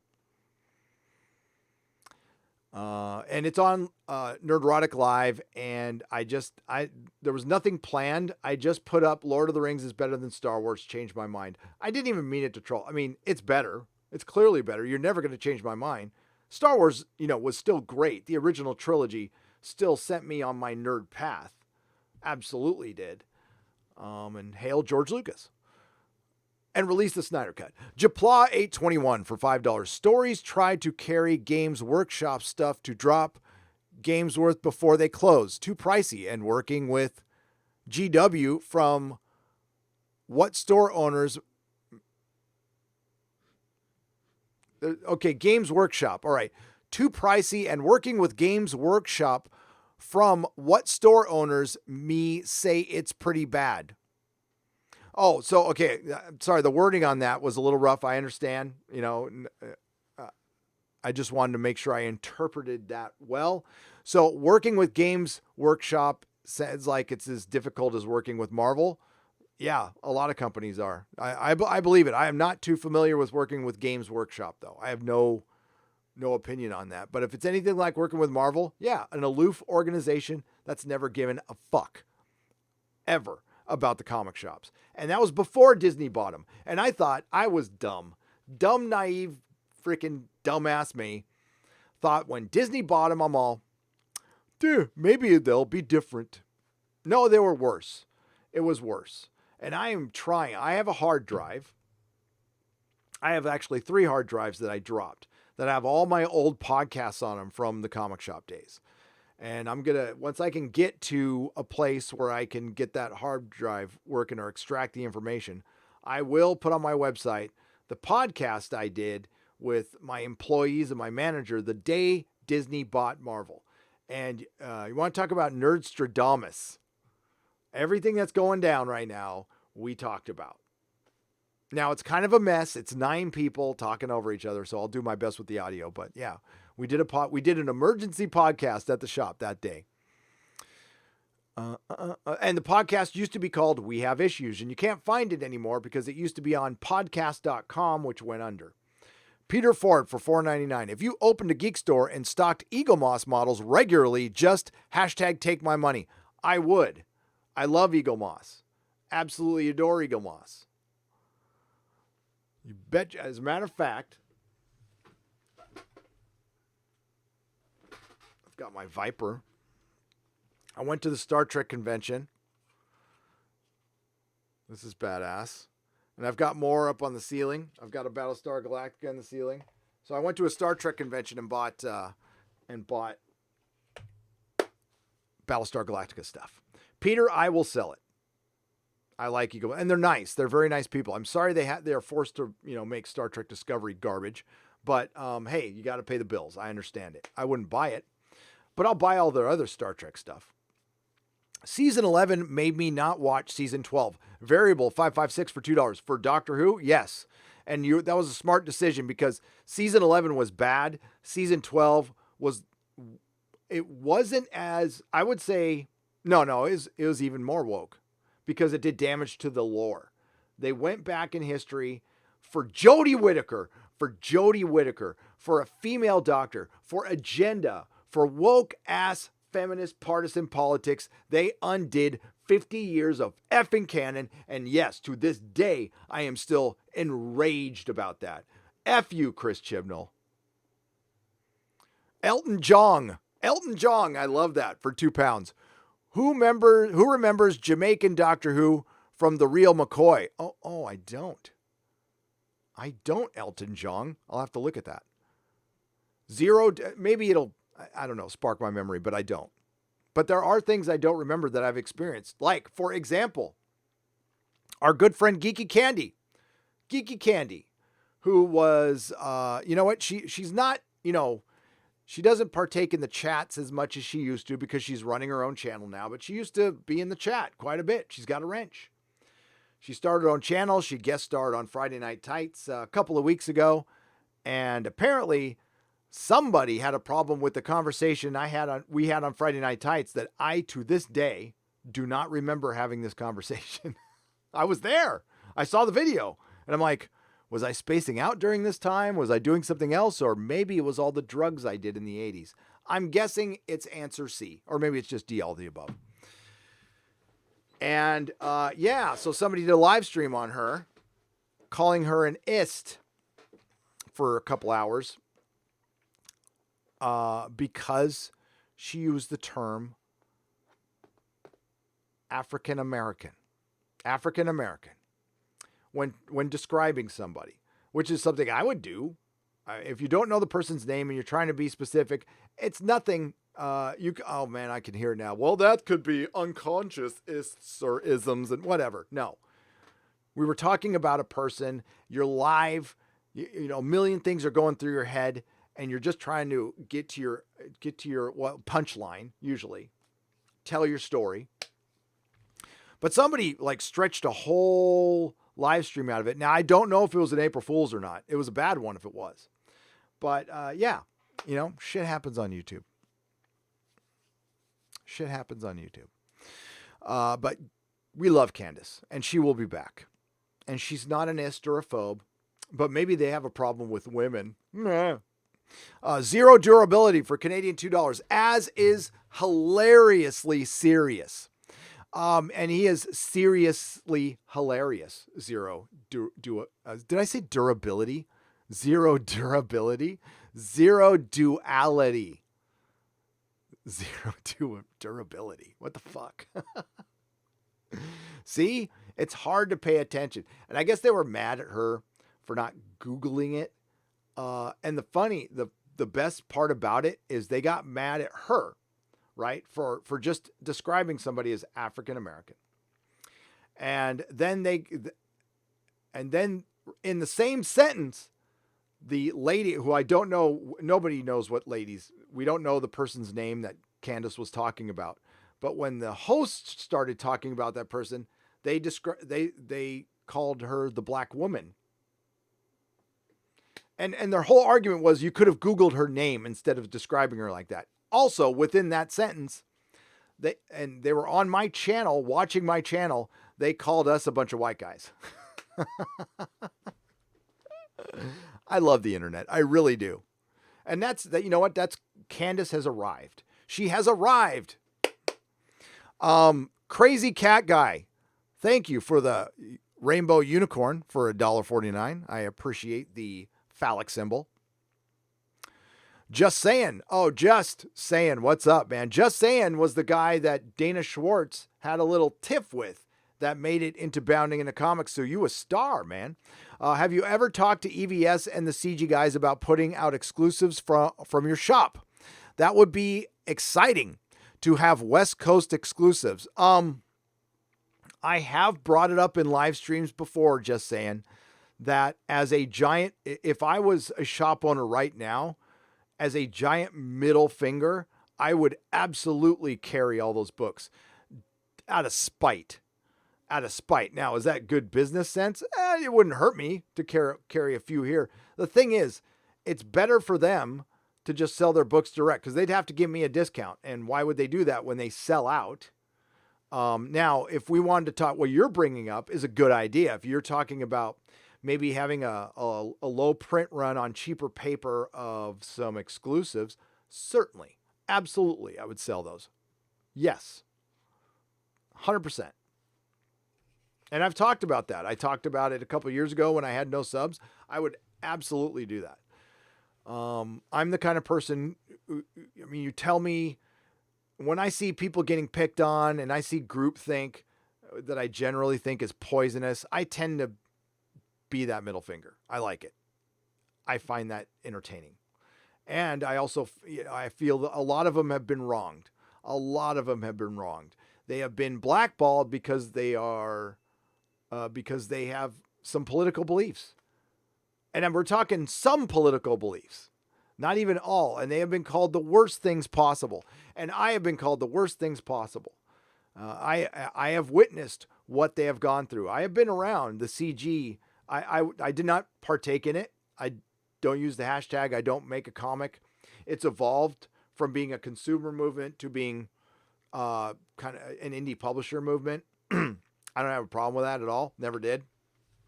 I don't know why both can't exist, but apparently to some people they can't, and that's fine.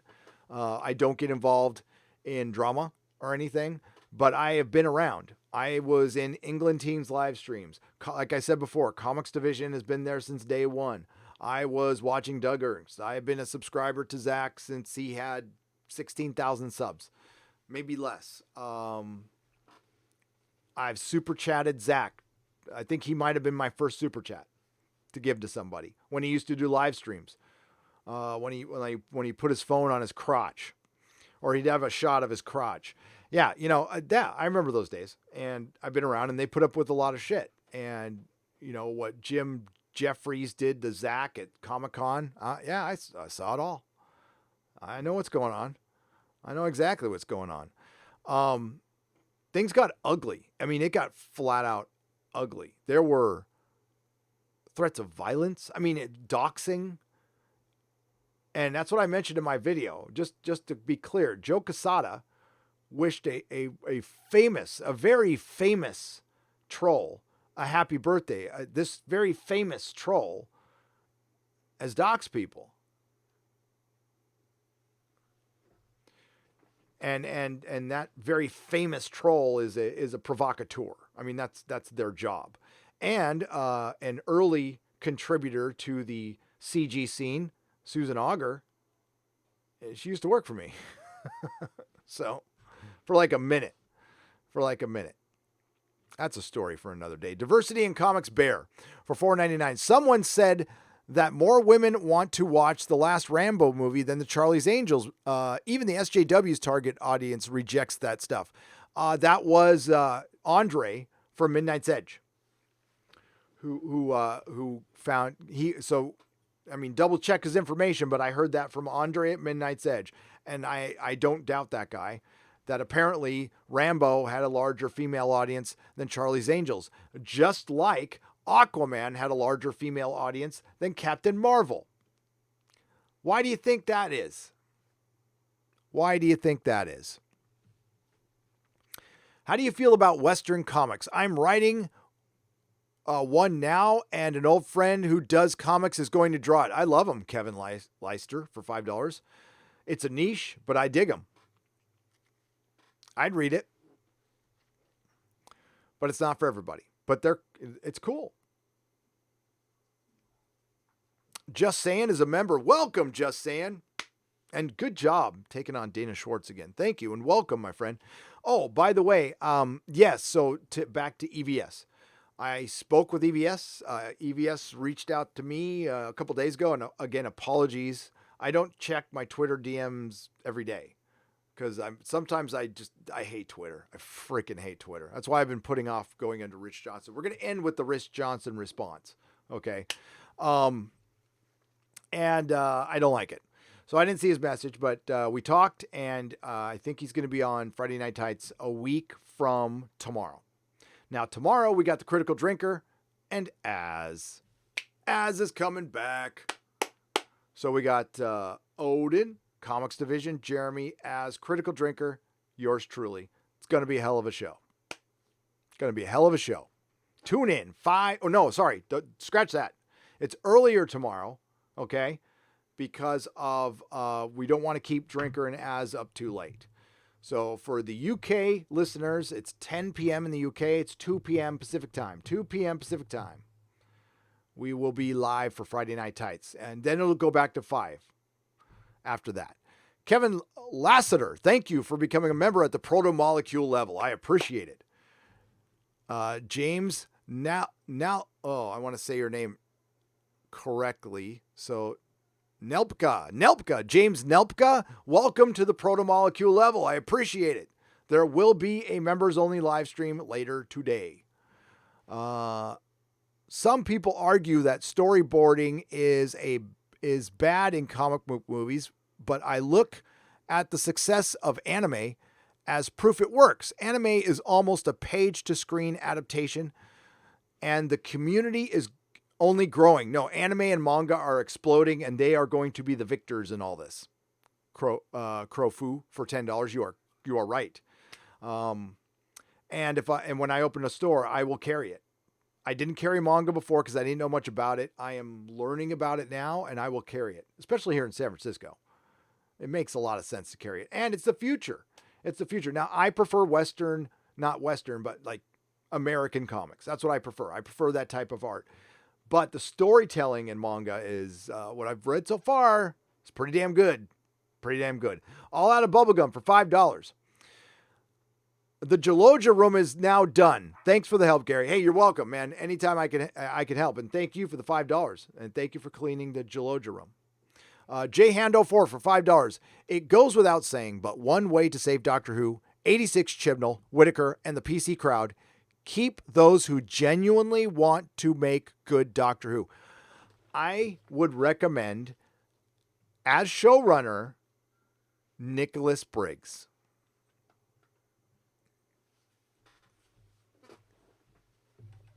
I think he's been in training for quite some time. And why not? Now, it sucks that he had to bend the knee to this shit, but I don't think he had much of a choice. I think if you... I won't use the analogy. Let's just say he's on his deathbed when he's 150 years old. And somebody asked him to tell the truth, and I bet you he wouldn't be on board for this stuff. That's so. And again, we will be talking about more Doctor Who soon. Sorry I've left out. We'll probably talk about it tomorrow quite a bit, actually. You're spot on about franchise tourism.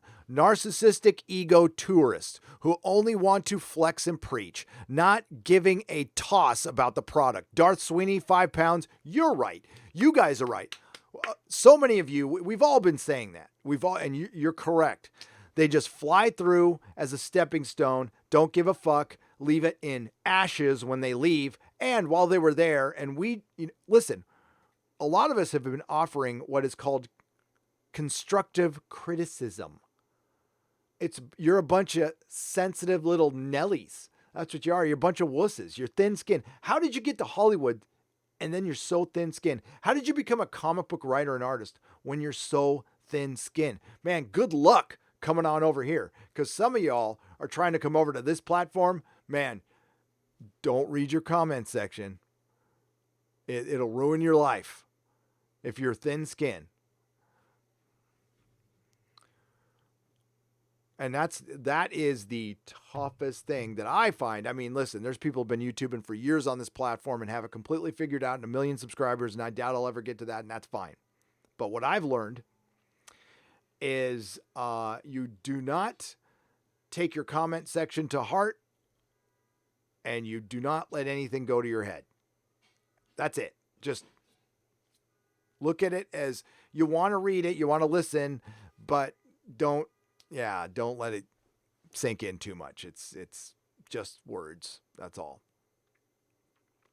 You meant like an authentic Brie Larson smile, says Salsa Shark Salsa Shark 01 for $2. Yes, an authentic Brie Larson smile, which do exist. I mean, she was fine in Scott Pilgrim. Best of Doctor Who 12? Is this a collection of clips with you, Doomcock Drinker, and many others laughing at that shit? Yes. That's a pretty good idea. That's a pretty good idea for a video. Snark Boojum for 379 rubles. That's a great idea for a video. Somebody put together 2 hours of Fall of Skywalker rants. I put it on my Twitter. I'm in there. And they did it in order. So you're reviewing the entire movie, and it's little sound bites in order of about 20 of us going through the movie. And there's me, and there's Jenny Nicholson, and there's Jesse Milestone, and Angry Joe, and just a bunch of people. It's great. It's great, and it comes from all sides. But in a lot of ways, Fall of Skywalker did bring the fandom back together again. Hey, Gary, now would be an appropriate time to start planning changes to your site. If you want to talk about it, get back to me and when we can set a time. Loquacious Primate, I need you to reach out to Mrs. Nerdrotic at first. Now, I don't have a lot of time to discuss website stuff, as you can see, but she will tell you what I need. And if you can do that, if you can help build up a shop like quick, then you the man. So follow her or on Instagram or follow her on Twitter. It's at Agent Bossy Boots. Or you can DM me and I'll try to forward it to her. Chew is now a member at the proto-molecule level. Awesome. So thanks, Loquacious Primate. I appreciate it. Yeah, we got to get that going for sure. And Chew, welcome to the proto-molecule level. I appreciate you. Crazy Cat Guy for $5. Really looking forward to tomorrow evening's Friday Night Tights with the Critical Drinker. I'll be there with bells on. Awesome. Yeah, it's going to be fun. It's going to be fun. Absolutely worth changing the time for. And drink, if you're out there, I'll always change the time for you. You're always welcome. And Mahler, I miss you. I know you're busy. And I'm sorry I don't like Spider-Man Homecoming. I'm just kidding. Mahler is awesome. Mahler, Critical Drinker, top tier YouTubers. That's what I aspire to.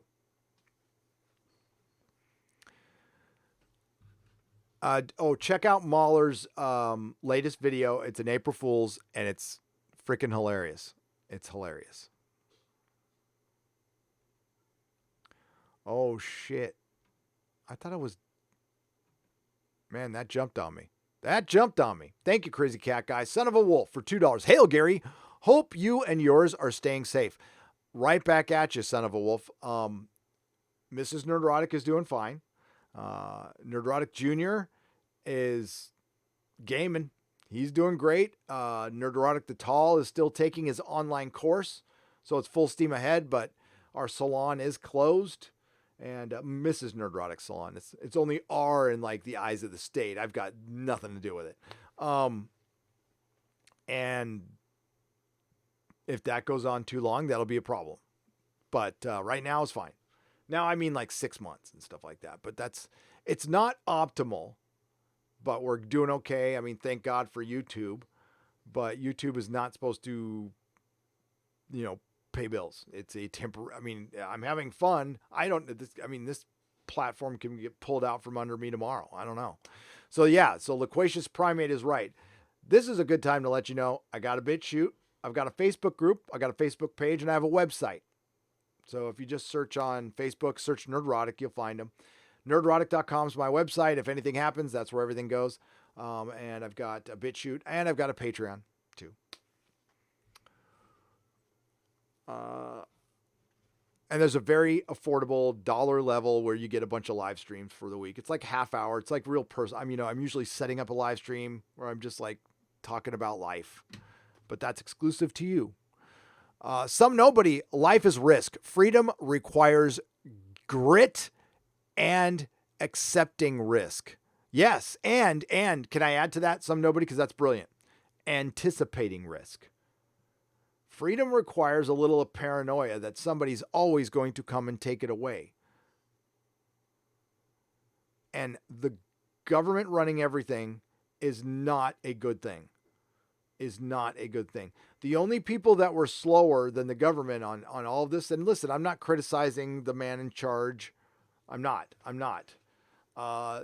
Everybody's doing the best they can with this situation. I think it's being...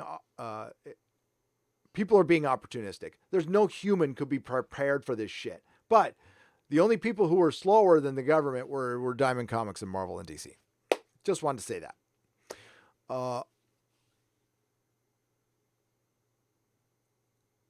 Jaeger Bomb for $2. I'm trying to ass tarts.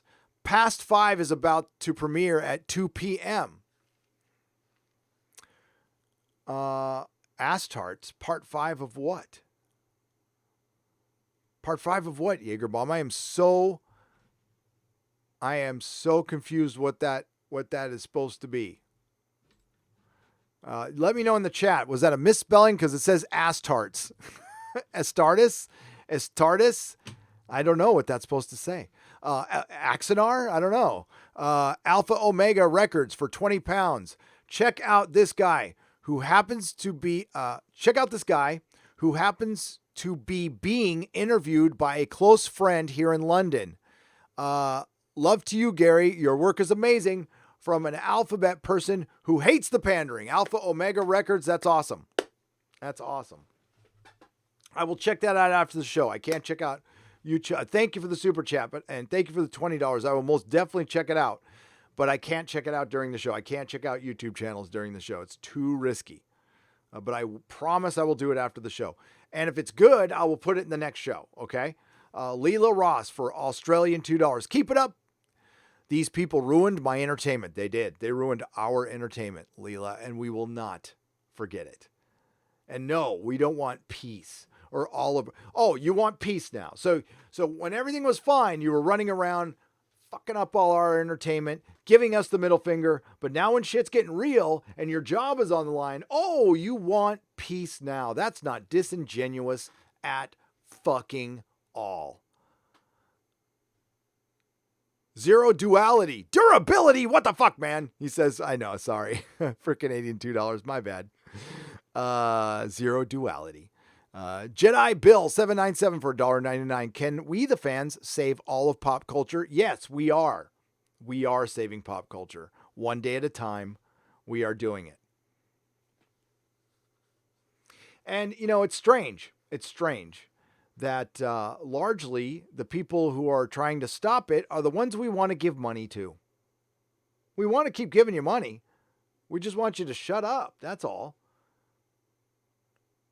Oh, and there's there's a very, very, very small group of YouTubers who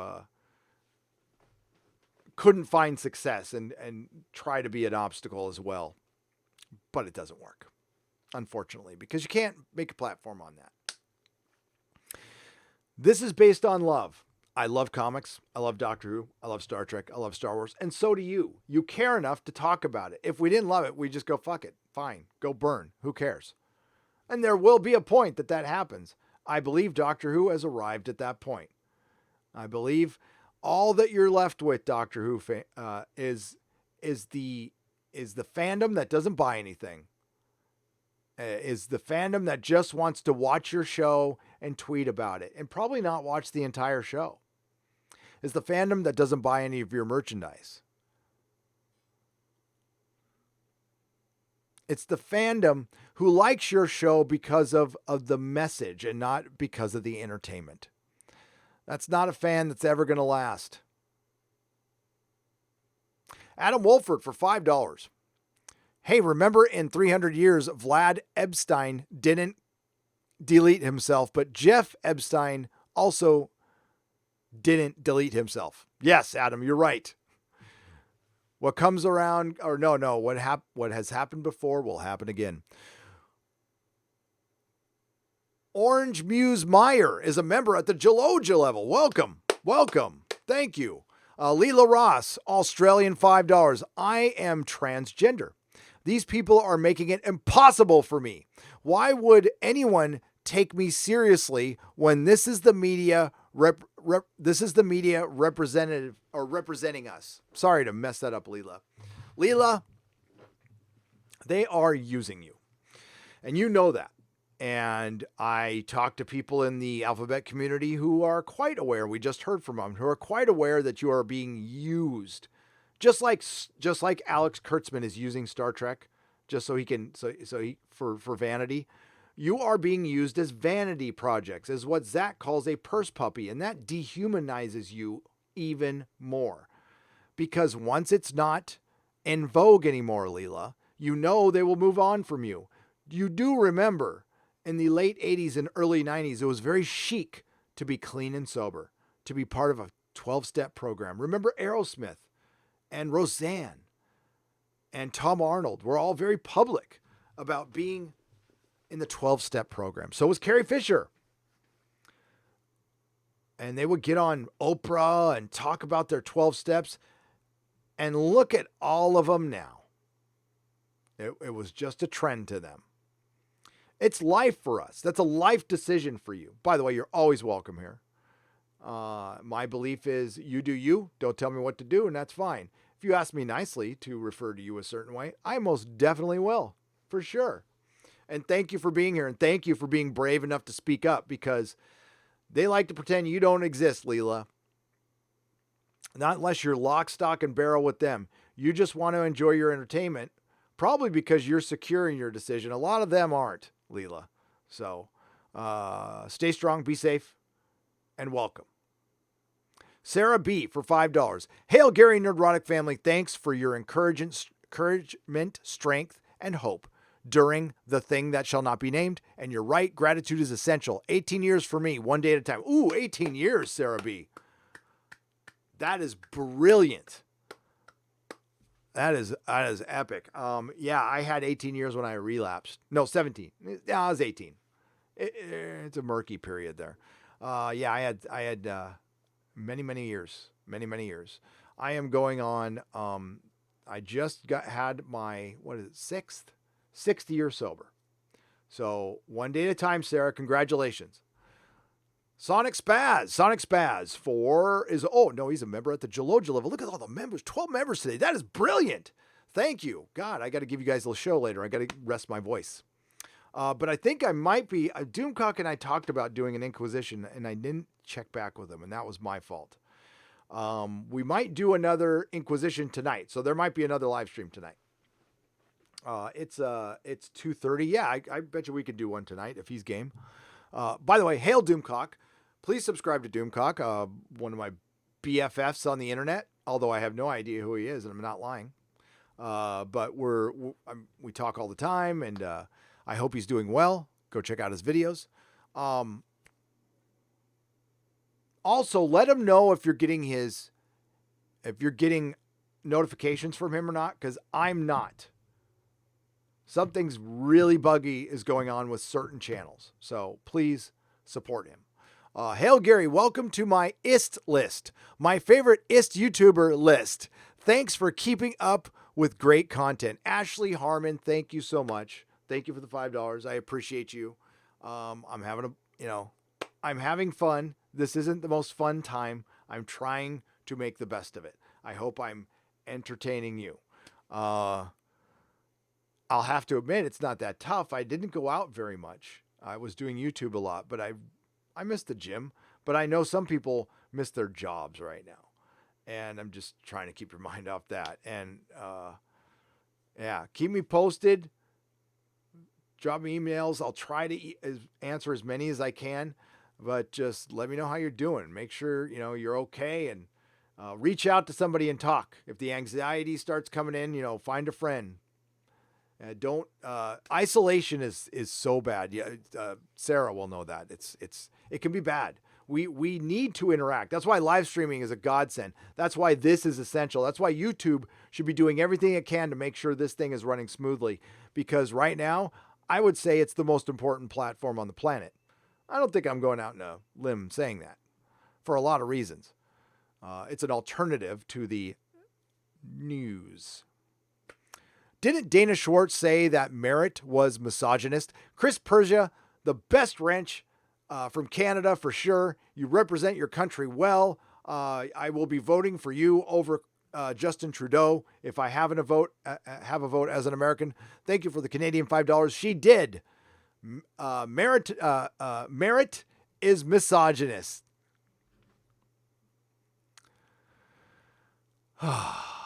Jer Hermy for $2. Not looking forward to Friday Night Tights tomorrow. Won't smile. Well, then you're not subverting our expectations, Jer Hermy. But we're glad to have you here. Thank you for the $2. Modalicious for $5. Anyone else having bizarre dreams about past relatives, visiting them in various settings lately? Maybe just something I ate before bed. That's weird that you bring that up. I had a dream about my dad, Modalicious. First time in a long time. I thought it was because I mentioned him in a live stream, but maybe there's something going on. Has anybody been experiencing deja vu? Anything weird? I had a major deja vu thing with my son the other day. Bjorn for 100 Swedish krona. Imagine this scenario in The Hunt for Red October when Sean Connery says, "One ping only." If they were to launch a Chinaman, now it would, oh, dude, come on, man. I can't read this. If they were to launch somebody, if they were to launch a person from the country of China, now is that racist? And would you in the chat laugh? Hail Gary and chat. I'll laugh at any joke, Bjorn. I'll laugh at any joke. I think any joke is on the table to a certain extent. I've got my limits. I'm not a free speech absolutist, but I think it should exist. But I can't say that in my chat because you know what, Bjorn? Somebody could isolate that video or the audio. I doubt they would, and whatever. I read something by mistake, but I don't mind you saying it. I don't. But somebody else might. You might suffer the consequences from that. But a joke's a joke, folks. Political correctness is social tyranny. So I don't play the game. I don't care. If somebody's offended by something I say, tough shit. Sorry to hear that. Really sorry. Nope, I'm actually not sorry to hear that. But I said that to be nice. Kind of like our Friday Night Tights. When poor Candace just describes somebody as African American. It's not like she dropped an N-bomb or something like that. And then, of course, we were referred to as white dudes, which I don't mind. You can call me a white dude. You can call me a honky. You can call me a peckerwood. I don't give a shit. But I realize there's differences too. I do. That's why I don't practice. That's why I don't say stuff like that. But I see you as individuals. But apparently, to some, seeing somebody as individuals, that's is too. And again, not playing your fucking games, just not. I know it's in my heart, and it's not hate for a group of people. I don't like what certain entertainers are doing to my entertainment and our stories. Yes, our stories. Yes, we're entitled to that shit because we helped make it. We funded it. We are the investors, a-holes. So no, we don't technically own it, but you better act like we do. Son of a Wolf is a member at the proto-molecule level. Welcome, welcome. CZ for £2. Warhammer 40K fan film. Oh, okay. Astartes is how did I say that right? Astartes equals Space Marine. Oh, cool. I know nothing about 40K. I special ordered some in my shop, but there was a hobby shop up the street called Franciscan Hobbies that sold all that stuff and trains. I have an amazing Spider-Man train set that works. I haven't seen that thing in years. I wonder what I did with it. That's cool. Go check it out. I know all the Warhammer fans are going to check it out because you guys are Warhammer fans and manga fans and DC fans. You're just hardcore. You're hardcore. We need to have a fan off. We need to see who is the most hardcore fan. It might be Release the Snyder Cut fans right now, to be honest with you. Because they're getting into, listen, I respect you. I want it released. Some of y'all are getting in like Twilight territory. You need to if somebody's against releasing the Snyder Cut, don't destroy them, but I don't know why you'd be against it, to be honest with you. I don't know. I'd watch, if Justice League was on, I'd watch it for a little while. I would. I like Ben Affleck's Batman, and Henry Cavill as Superman is perfect. They need to do something with that guy. Son of a Wolf, thank you again for joining at the Pro Molecule level. Jaegerbomb. And for Warhammer fans, man, thank God your stuff has not been destroyed by this bullshit. Jaegerbomb for $5. It's called Astartes. Okay, part 5 is the last part of Astartes show that was going on. CGI animated show in 40K universe and will have a spinoff later on. Awesome. I hope you enjoy it. Well done. Siri Causeway for £5. Nothing to say. Siri, I almost said she. They just donated. Thank you very much. Norwegian Kryptonian for 55 Norwegian krona. Sitting in a bunker here behind my wall, waiting for my worms to come in perfect isolation here behind my wall. Sitting in a bunker here behind my wall. I don't want to sing it like that. Roger Waters, so I'll say it. Sitting in a bunker here behind my wall, waiting for the worms to come in perfect isolation here behind my wall. Roger Waters, 1979. Someday I'll sing it.